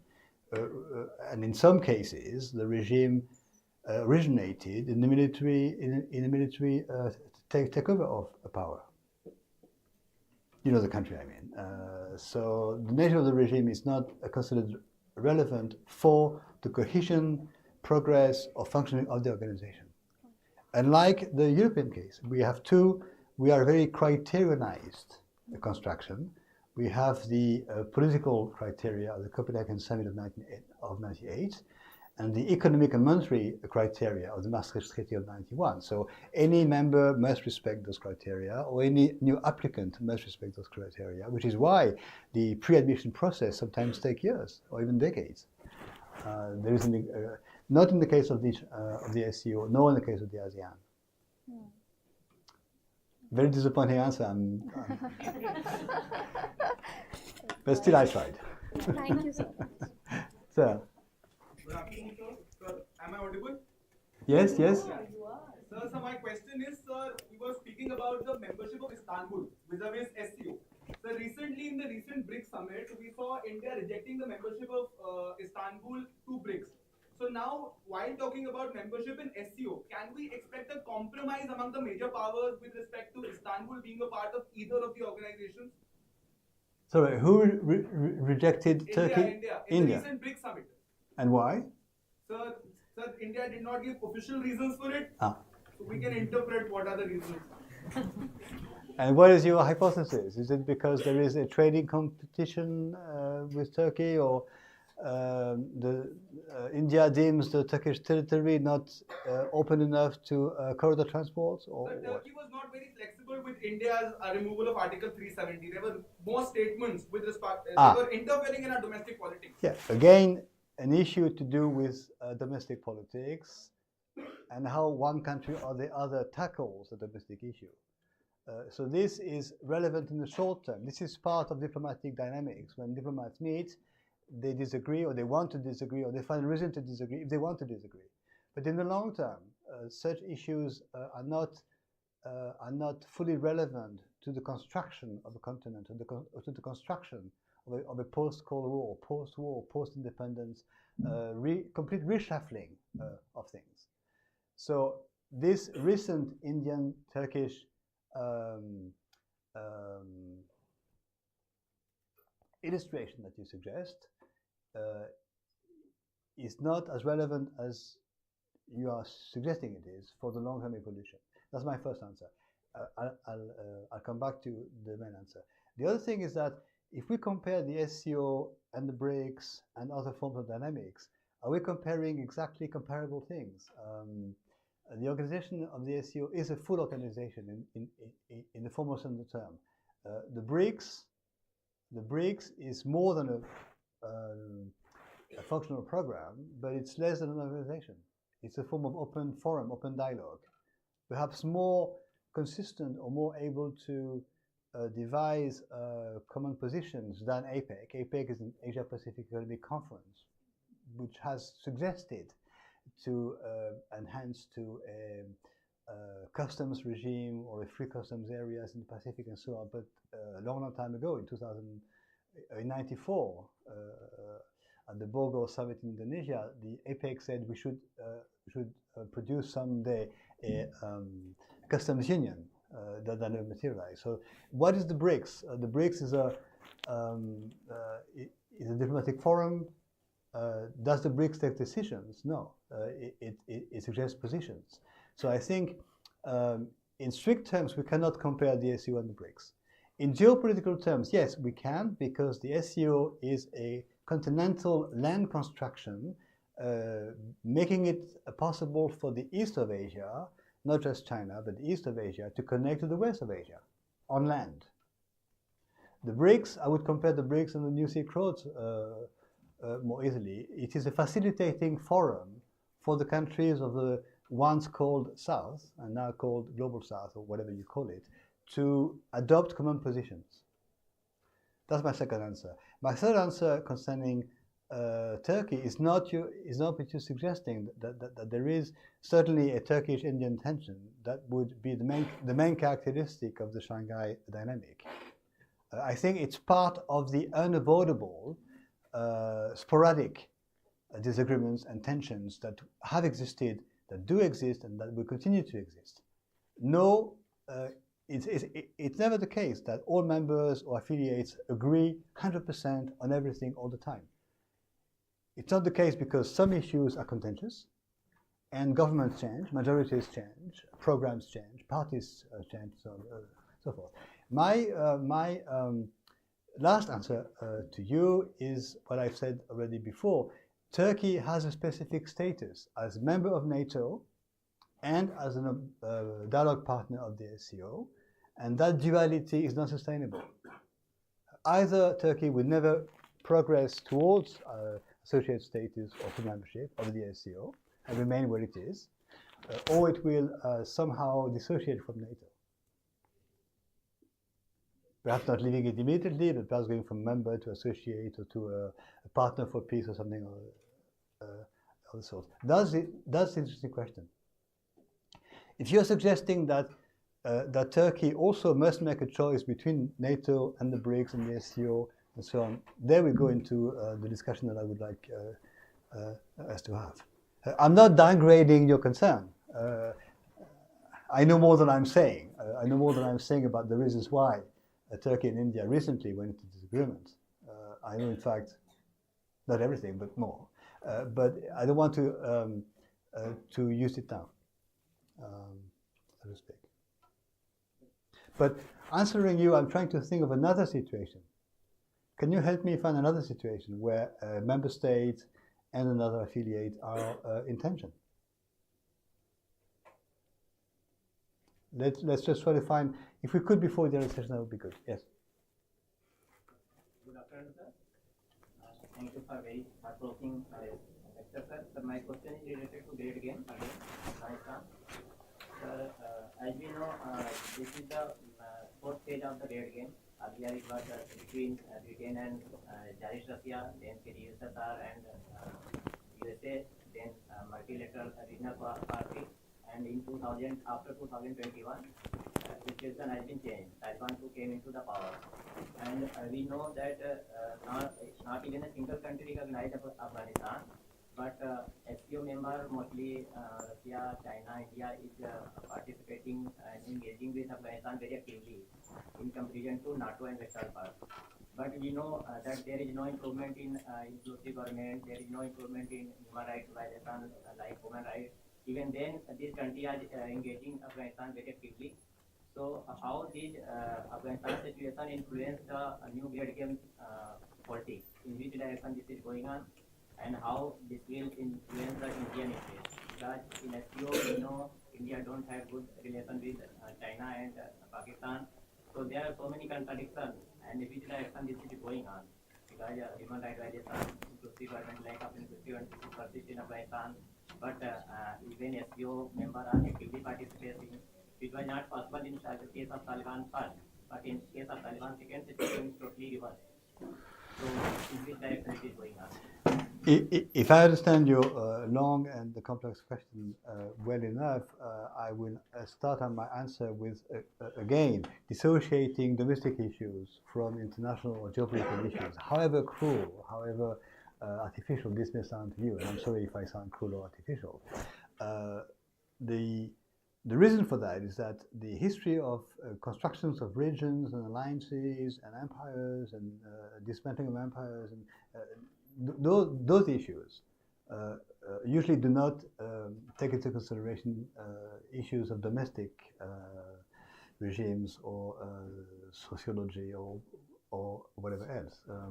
We could go through the history of the world and to suggest that when major reshuffling of alliances and major reshuffling of partnerships are established, what is taken into consideration from a realist point of view is states' interests. My second answer is that in many, many ways, and this is why your question is so good, in many, many ways, the territory of Afghanistan, not the regime or the history or the politics, whatever, the territory of Afghanistan is the key, is one of the lock or the key to the construction of the region, and has been for 200 years. It has been the territory, not invented, but curtailed to find a solution to the British and Russian imperial expansions in the 19th century. It took 20 years for the two countries to decide no longer to fight each other as empires, but to establish a buffer zone, Afghanistan and the Wahan corridor. I think it's 1893, 1894 agreement between Britain and Russia at the time. And since then, or even before then, Afghanistan has been, however derogatory the expression may sound, a buffer zone. It became then a zone of competing attempts at domination. The Soviets moved into Afghanistan in 1979, and indirectly after some events, the moving into Afghanistan in 2001 of NATO, the USA and others, in the context of the fight against terrorism. But the fact that the troops, the NATO troops under the UN umbrella, remained 20 years, which is a long time. 20 years is not an intervention. The 20 years is a presence which lasts. And so I remember I wrote a speech for my colleagues in Kazakhstan at some point, and I said there are two questions. Why did NATO move into Afghanistan in 2001, and why is it staying there so long? And by the time I finished the piece, actually NATO was withdrawing.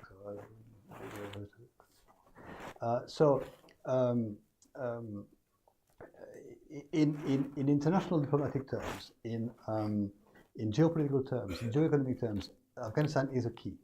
And I will say in my conclusion of the course next week that we ought to analyze the situation around Afghanistan in a time perspective, which I will say next week, is the amount of time during which, 1 or 2 centuries, I mean a fairly long time, the amount of time during which the West or the Europeans or whatever you call them were dominant or present or influential or controlling Afghanistan is now superseded.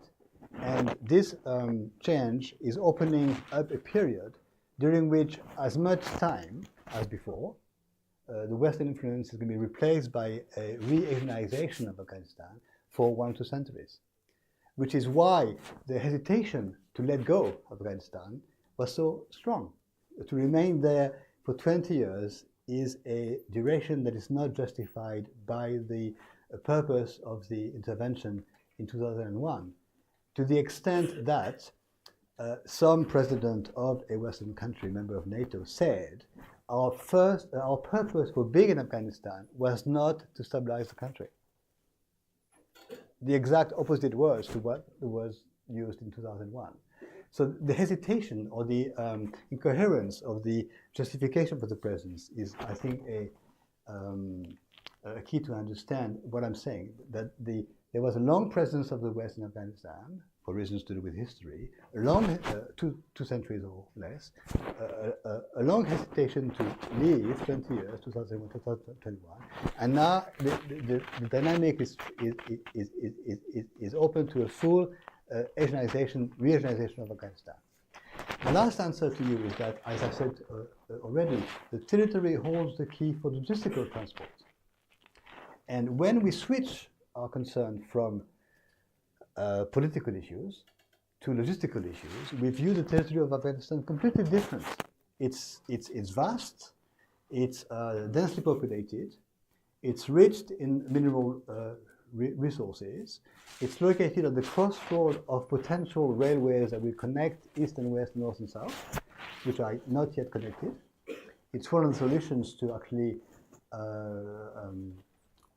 mapping out the connections within Eurasia. And so these dominant logistical issues will eventually lead to realization, to agreements and to the buildings of railways and so on. So again, as in the case of this young lady over there, and in your case, my answer is disappointing because I'm not elaborating on the political issues. But I'm sure this will come up again next week. Next question.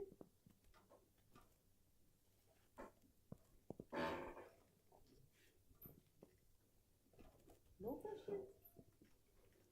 Well, then you have... Another comment? Nothing. Maybe just something to what Pramod said in the beginning regarding Tapi pipeline. I think the impediment to India, to this energy pipeline is not just India and Pakistan, but in the recent past, it's also Afghanistan and Pakistan as well. So it's not just the India-Pakistan issue that troubles. And now I think with this recent sort of standoff and probably a war breaking out, I don't think this Tapi pipeline is going to come to fruition in the next whatever recent future. Just a comment. Some more comments?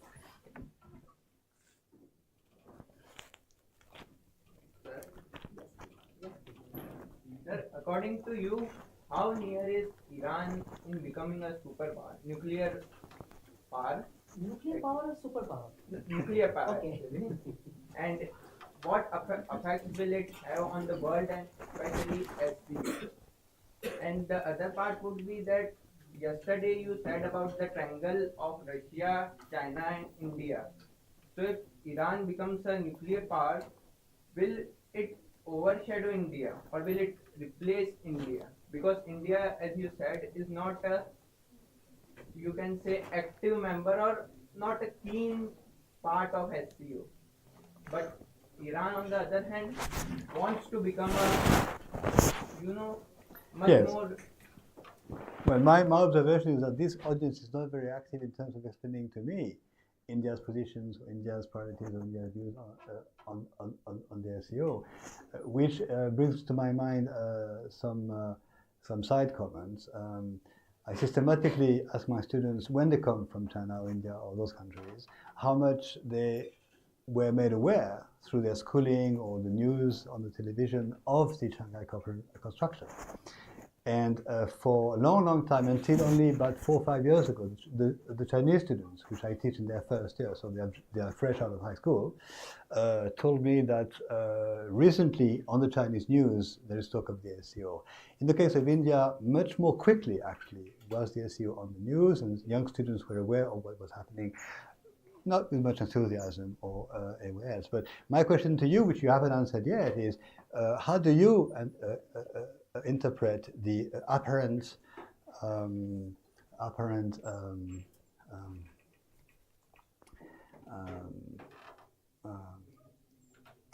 observance or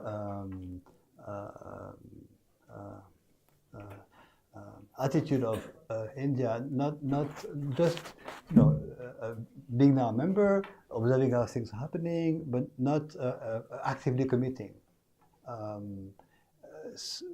And I think that this may be the views that one has from the point of view of the news on television or newspapers and so on and so forth. But in reality, I cannot imagine India's decision to actually become a member to be followed by, I'm looking for the right word, not a passive, but a distantly active participation in the organization.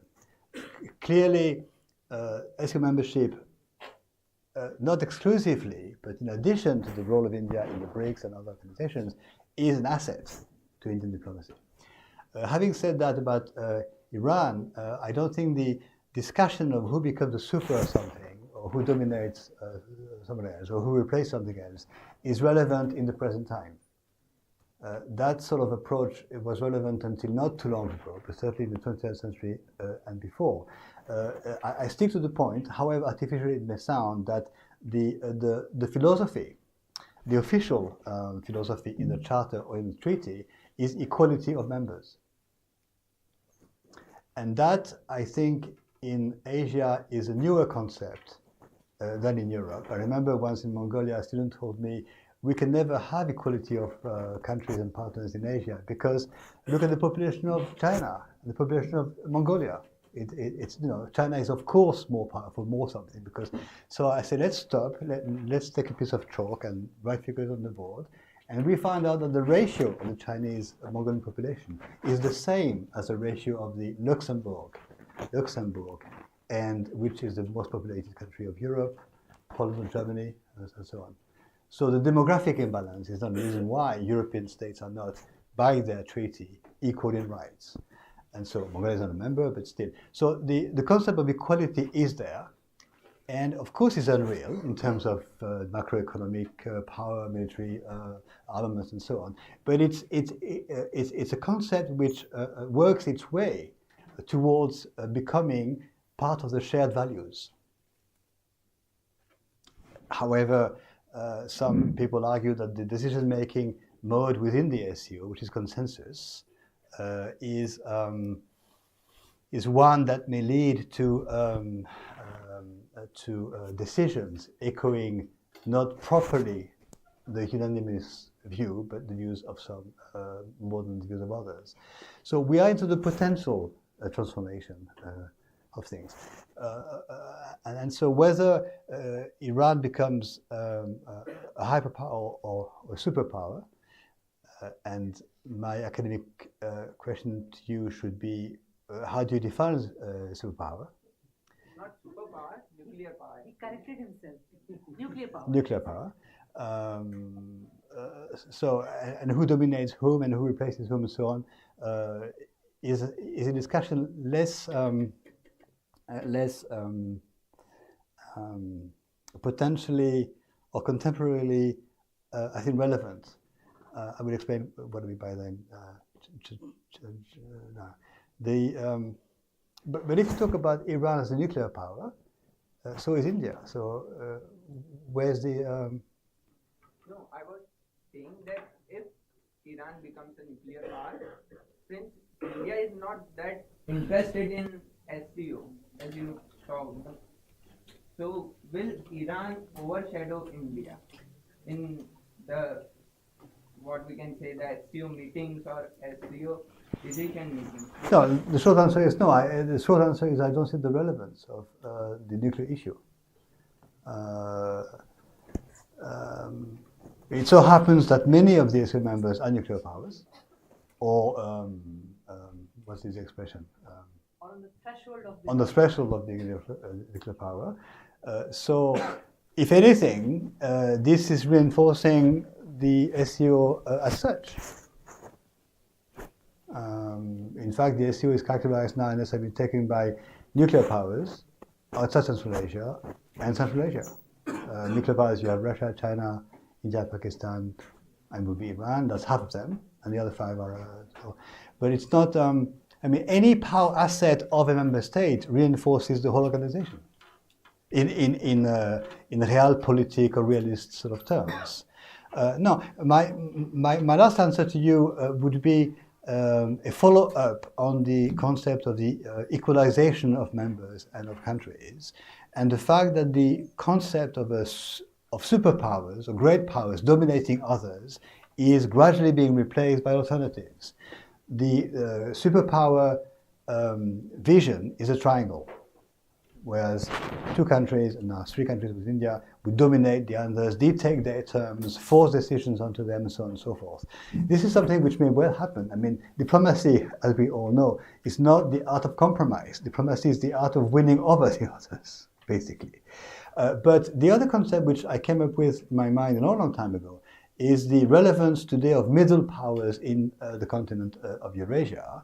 And looking at, even just at a map, if you look at countries irrespective of present politics and so on, such as Mongolia, Kazakhstan, Turkmenistan, Iran, Turkey, you have an arch of countries situated, cartographically speaking, between Russia and China and India, which are large enough in size, credible enough in the macroeconomics, rich enough in energy resources and other assets of power to make sense.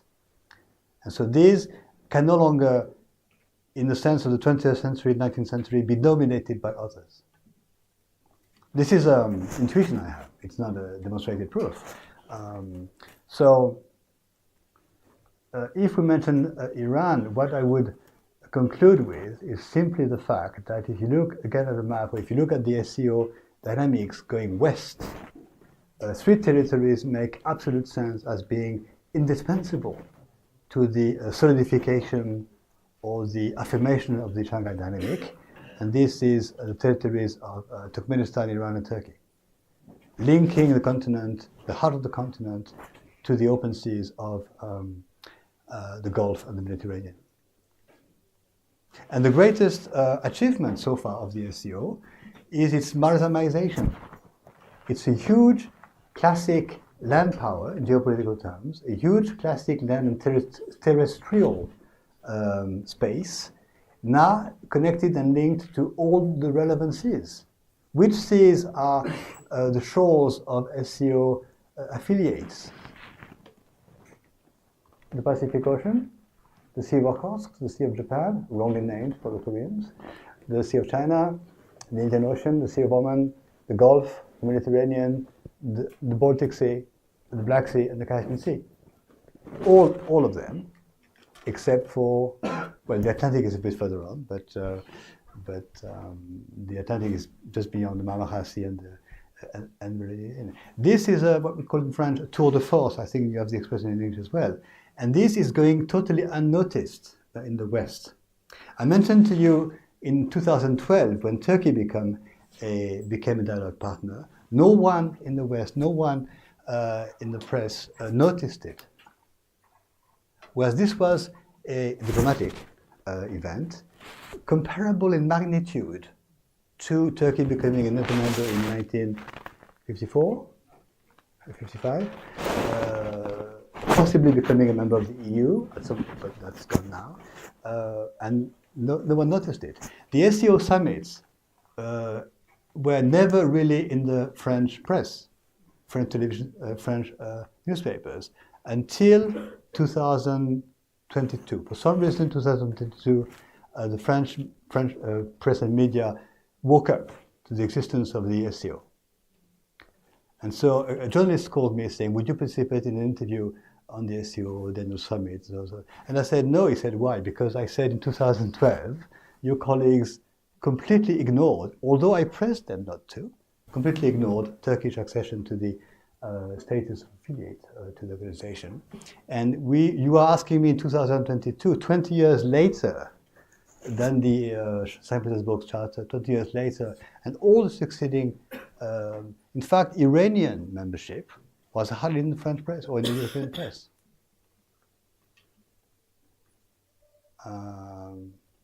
why am I saying this to you? I'm saying this to you because I'm trying to push you to tell me how much in the public opinion or in the news or in the in the government speeches or what do governments and leaders do? They advertise what they do. On regular intervals, they make speeches to say we've done so much, we're going to do so much. This is how we are developing the country's interests. So in the case of India, how much is that present in the press? I mean, how much do your leaders over the last 10 years have presented the Shanghai Cooperation? Not much, perhaps, but the BRICS, yes. I mean, the media coverage is only... Summit, which was big, because that's where our Prime Minister did some plain talking with the Russian President. Right. And symbolically speaking, Samarkand is when in 2017 took place the first so-called Central Asian Forum. Very interesting moment. I happened to be there as well, but I don't know why, but I was there. It was a very, very fascinating moment when what is to me the most relevant present dynamic, the possibility, I repeat myself, of Central Asia forming the missing link by creating a forum or a union or a corporation, which could be the Central Asian Water Management body, which I mentioned. The Central Asia countries forming together something multilateral will be the missing link to the larger scale continental reinvention of what I called the New Asia. So Samarkand used to be for thousands of years a meeting point and has become a symbol of real innovations. So I wish to apologize to this young lady over there in pink and to this young man over there, because my answers to you were disappointing. I'm aware of that. But don't let disappointment take over our communication, and we can pick up on some of the points. Any other question, comment? Yes. Yes, please. Yes. Yes, Amelia. Maybe you could come forward and then you could be a little loud. Yes, you are, madam. So in one of your answers, you suggested that the nature of regime in individual nations do not really impact the functioning and progression of multilateral organizations like the SCO. But don't you think that the nature of the regime in these nations are a representation and reflection of normative principles or values and the policy priorities that we stand for? So, the difference in the regimes, that is the democratic, semi-authoritarian, or authoritarian, leads to differences in the values and the policy priorities of the individual nations, which could be a possible lacune in the progression of the objectives of the multilateral arrangement. Multilateral organization is a certain consensus of the values and values that we want to work towards. Let me take the first one first. I cannot contradict myself in the sense that, not because I'm aware that I need to be coherent, but because this is what I believe. I believe that the nature of the regimes is not geopolitically relevant to the decisions affecting the power structure or the positioning of the country with its neighbors. I believe that, and on a different magnitude, you could argue, if you were a European, that we managed to bring together republics and monarchies. Even though the difference in the 20th century between the two regimes is not one that is of great significance. But not too long before, we fought long wars. Monarchies opposing the emergence of republics. That's a part of our history. In your region, there's a different type of differences among the regions, but the nature of the regime did not affect the diplomatic or geopolitical interests of the countries. I stick to that. but this is the concept. But the concrete discussion we could have, if we had more time, or we can keep it over the coming months or years, the concrete aspect is the willingness, the hastiness, or the hesitation of member states to adopt or respect or follow the agreements established among members. Whatever is decided, not decided, but mentioned in the SCO summit as the desirable or likely evolutions within the organization can be sooner or later, slower or more rapidly implemented by countries. So, a country like India or any other country has a margin of maneuver as to the way it implements domestically recommendations or positions not adopted, but not legally constraining, but discussed and becoming a consensus at the level of the meetings of the SCO. The next question, what is it? The next question related to yesterday's seminar. You mentioned that the state precedes the nation. So it would be really good if you could shed a little more light in that direction, because I thought that nation, which is based on, for example, shared lived experiences, shared history, cultural heritage, precedes the formation of political states per se. So it would be good if you could explain a little more on how the state precedes the nation. How the state precedes the nation. I said yesterday, if I remember correctly, that when we discussed the two words, the two concepts, state and nation, state is defined as the existence of a fairly centralized, stable political system with its legal dimensions, capable of managing the nation, keeping it together, and being a sort of authority over the population in the country. So in that sense, the state existed before the nation, I said I think yesterday, in the case of Central Asia, because what the nation is today is significantly different to what it was before. If you take the case of Kazakhstan, for example, before the Soviet federal presence, and before the Russian imperial arrival, what the Kazakh nation was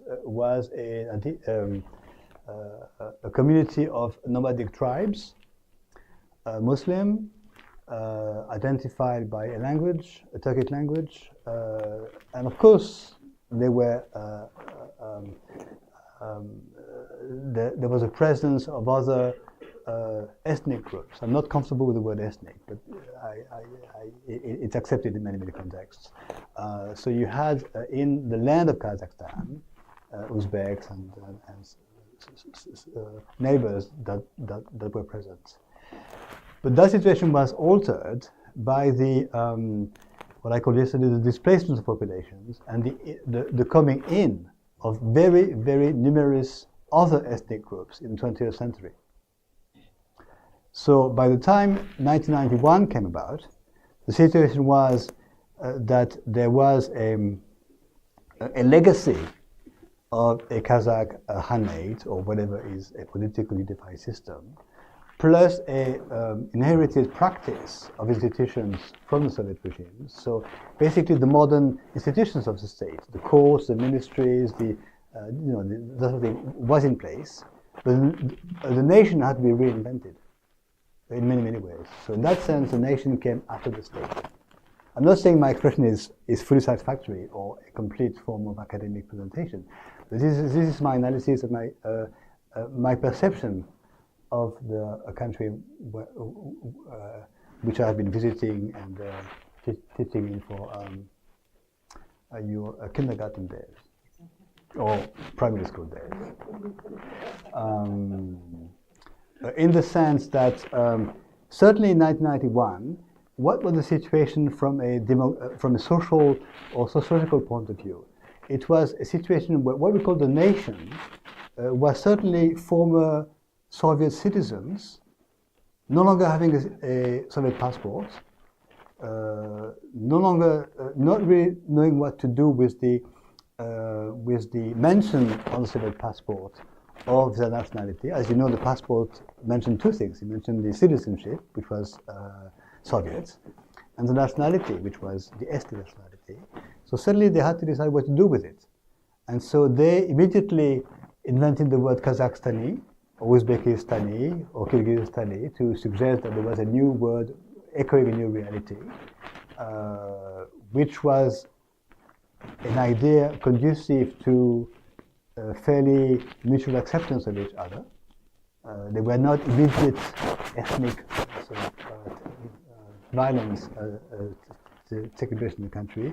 And when they were presented as ethnic tensions when they were in fact economic and socio-economic tensions between the poor, the rich, the employed, the unemployed, and so on. And then a few years later, after the country was reorganized in economic, industrial, bureaucratic, educational terms, there was a debate as to renaming the nation. And I think, I don't know about this country, but I know about my country. If we started discussing the name of the country, changing it to something, this would be a fairly real upheaval of identity. So to suggest to call Kazakhstan Kazakhili to us, to you Indians, or to me French, is not a very disturbing sort of topic, but to them it was. And renaming a country, to my knowledge, was taking place recently in Turkey. Is not yet taking place in Kazakhstan, but is being discussed. Was discussed also in Mongolia to some extent. And I'm sure this is a moment when the nation is being partly reinvented. So that's what I meant by the state precedes the nation, however imperfect this expression is. But the most touching testimony you could offer me would be to reflect for yourself as to what these questions and debates mean for you, for your own country. Any other questions? One last question. Yeah, please. Independently of the fact, that for many, many years, the identity was suggested to be post-Soviet. Why? Because post-Soviet was a historical reality and a very comfortable, common situation. Whether you were Kyrgyz, Uzbek, Polish, whatever else, you were post-Soviet. End of story. And certainly people asking themselves, what am I? And we know that the question, who am I or what are you, is often in history a very destabilizing one. Yes, sorry. Good afternoon, sir. Am I audible? Yes, you are. Yeah. So, like in the past few opinions and whatever you stated about yesterday's, like the disappearance, decades of disappearance, there was one single question which I found contradictory in the whole statement from like vis-a-vis the first and the second points of yesterday's lecture, which was that the whole absence or the disappearance was not actually the actual disappearance. It was just basically an absence from the decision-making process, and how the nations and the states were artificially removal, like the appearance and the disappearance of the borders were very artificial throughout the whole stance. And in the second point itself, it's like you stated in your points that in Central Asia, nations have existed before the states. So, and basically they were pre-existent. And but in one of the examples, there was this thing that in Tajikistan, a lot of Koreans were displaced. So, in where, sorry? Tajikistan. Tajikistan. Yeah, a lot of Koreans were displaced in the whole process. So, can we say like where is the whole point of nations being pre-existed? Because then the state structuring was easier because they pre-existed. But in and all, the nationality were very different. So if we say that the states or the nations were artificially removed from, like the borders were artificially removed and disappeared on the convenience, how can we say the state, the whole construction was much easier than? Yeah, thank you for a very pointed and challenging question. I said, yes, yesterday I said disappearance doesn't mean non-existence. So we agree on that. There is a continuation of existence, not just physical, but also cultural existence, even though politically, in terms of sovereignty and decisions, a nation has disappeared. So that's what I meant. Under the Soviet regime in Central Asia, or under the Japanese occupation in Korea, or under all the other examples I mentioned, the nation as sovereign nation disappears, but individuals and their cultures and values exist. And I also said, secondly, yesterday, that the existence remains, but undercover, underground, sometimes illegal. It was to some extent illegal to practice the religion or the language or the traditions of the families and communities. Now, as to the displaced populations, Koreans were displaced in great numbers, mostly, in fact, to Uzbekistan and Kazakhstan, not just to Tajikistan, but it is estimated that 500,000 were present in the region 30 years ago, and of course, so they were, but they were, as Koreans, totally suppressed. I mean, the Koreanness was not relevant. So when I see your point. What you are saying is that after independence in Uzbekistan, the ethnic Uzbeks represented the nation, and that in Tajikistan, the ethnic Tajiks were the nation, not the displaced Koreans and so on. So I see your point. But from the back to the question about the state and the nation. After independence, basically, there was a new nation called the Tajikistani or the Kazakhstani. And in their perception, that was enough to cohere them as a nation because they were no longer Soviet. The main issue was to be or not to be Soviet. Or not, which is the same question, even more acute, that animated the post-independence nations in the Baltic states. The Lithuanians and the Estonians and so on were extremely aware that what they wanted to be is no longer Soviets or under Russian linguistic or Russian historical influence. So that was enough to cohere them. In fact, I came across in many informal, human contact way in Kazakhstan in particular, which I know more, with people who were perfectly comfortable with being Kazakhstani, citizens of a new country, post-Soviet, having overcome what the Soviet legacy might have meant, and happily linguistically Korean at home, happily linguistically Polish or German in the school at home, whatever else, and integrating the dual or treble or quadruple dimension without any problem. The main question for them was to be a citizen with the word Kazakhstani of an independent country, sovereign country, if possible prosperous and stable, with the liberty of practicing whatever language they wanted and whatever religion they wanted, or whatever traditions they wanted. And in fact, one issue which we haven't mentioned yet, because it's not really, I mean, all these questions are absolutely fascinating, but they are beginning to be one remote away from a course on the geopolitics of the new great game. But it's interesting that they are taking over because this is a proof that high-level, high-flying diplomacy is never the end of the story. But back to your question to conclude, one issue we haven't mentioned is the issue of multilingualism.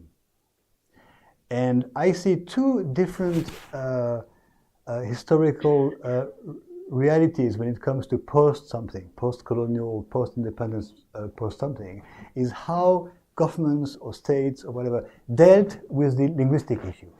And there are two attitudes that have been adopted if you look at the whole world in such a context. Either an attempt to do away with the language of the former colonizer or dominator or external force, and to revert to a nationalistic linguistic sort of policy, which usually leads to impoverishment of the students' capacity. That's my experience. It doesn't matter which country, but I came across on a number of occasions in my university students who came from countries formerly part of the French colonies, who did not speak French well at all because the government suddenly decided that students should be studying in their own language, which was not French. If I say which one, you guess which country it is, so I will say it. But they did not speak properly the official language of the country because it was a language which is characterized by having national differences. You have the local version of the language and you have the original version of the language. You have two types of languages. So they found themselves, and they didn't speak English well at all, so they found themselves linguistically impaired as to their capacity to actually study abroad. The other attitude of the governments is to not keep the language of origin, which is there in the country for good or bad reasons, but it's there. It's common to the neighbors usually, or common to a number of countries in the world, so it's an asset. Re-establish, redevelop the language of the country, Kazakh, for example, in Kazakhstan. Make sure that all student or pupil or student in Kazakhstan studies Kazakh in the school, primary school, high school, and university, even if they study in Russian or English, but they have some knowledge of Kazakh, and make a third language or a fourth language highly recommended or highly commendable. And in Kazakhstan, the government adopted officially a trilingual policy early on in the 90s, saying that anyone in Kazakhstan with a high university degree should speak three languages, English, Kazakh, and Russian. Plus, and so multilingualism, why am I stressing the point? Multilingualism is a very simple, complex to implement, but a simple decision that is capable of taking away much of the nationalistic, inter-ethnic misunderstandings and tensions. When people speak languages, they don't antagonize as much as when they don't. And it's a mistake we've done in Europe, for example, not offering schools languages corresponding to the countries where, for reasons that have been condemned by history, we were present. No other questions for today? Okay, Back to geopolitics. one last question, right? Yes, you are.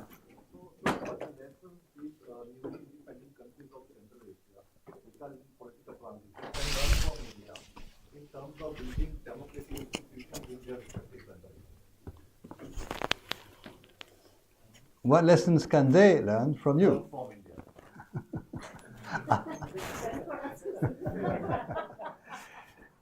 Let me remind you that I come from France, that I'm a political scientist. India and Eurasia, that's why this thing. No, I'm neither a diplomat nor a government official, so you should ask them.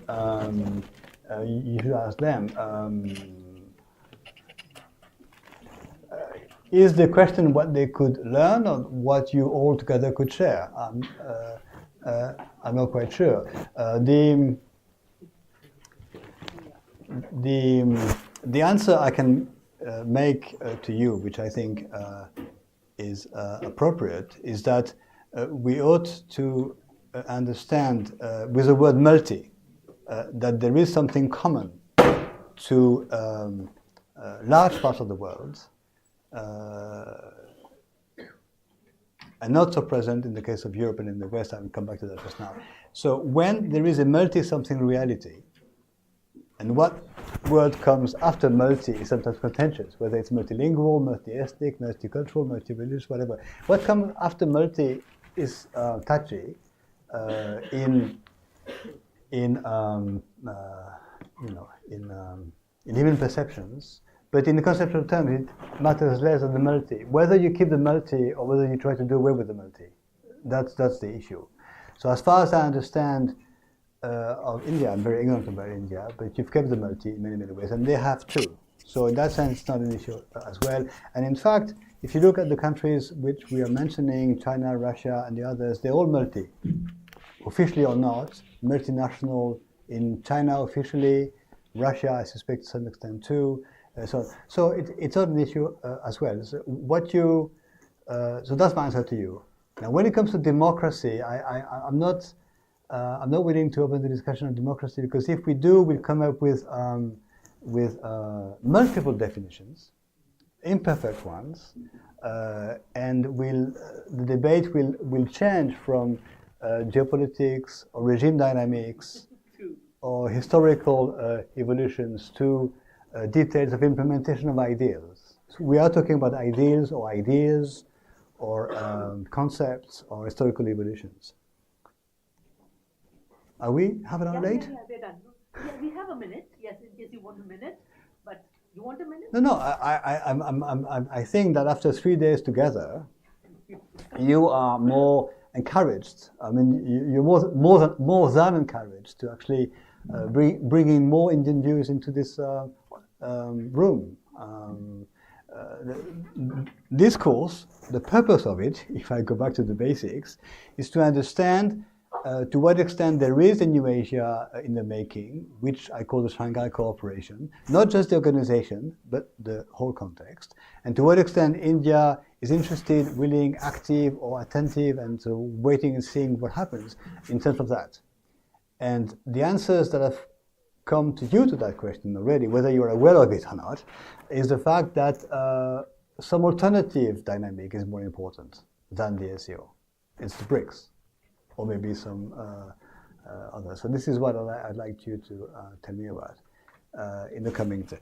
Because tomorrow we go into the institutional aspects, and then we go into the economic and military dimensions of the Shanghai Cooperation. So we go into more technical things.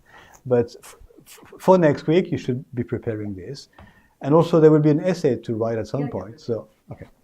Thank you, Professor Kawal. Thank you. Very, very important. Thank you very much for your presence here. Oof, I've done the homework. that was too much. Oh, you have already? Yeah, I've Okay. completed this. Tomorrow again we are going to meet. Accession started and membership since. So in the bracket there are Yeah, membership since. yeah. I put this, and in the case of Belarus, what happened is So wait. Yeah, okay. This is confirmation of what I said. I have checked everything. It's fine. Yes. In the case of Belarus,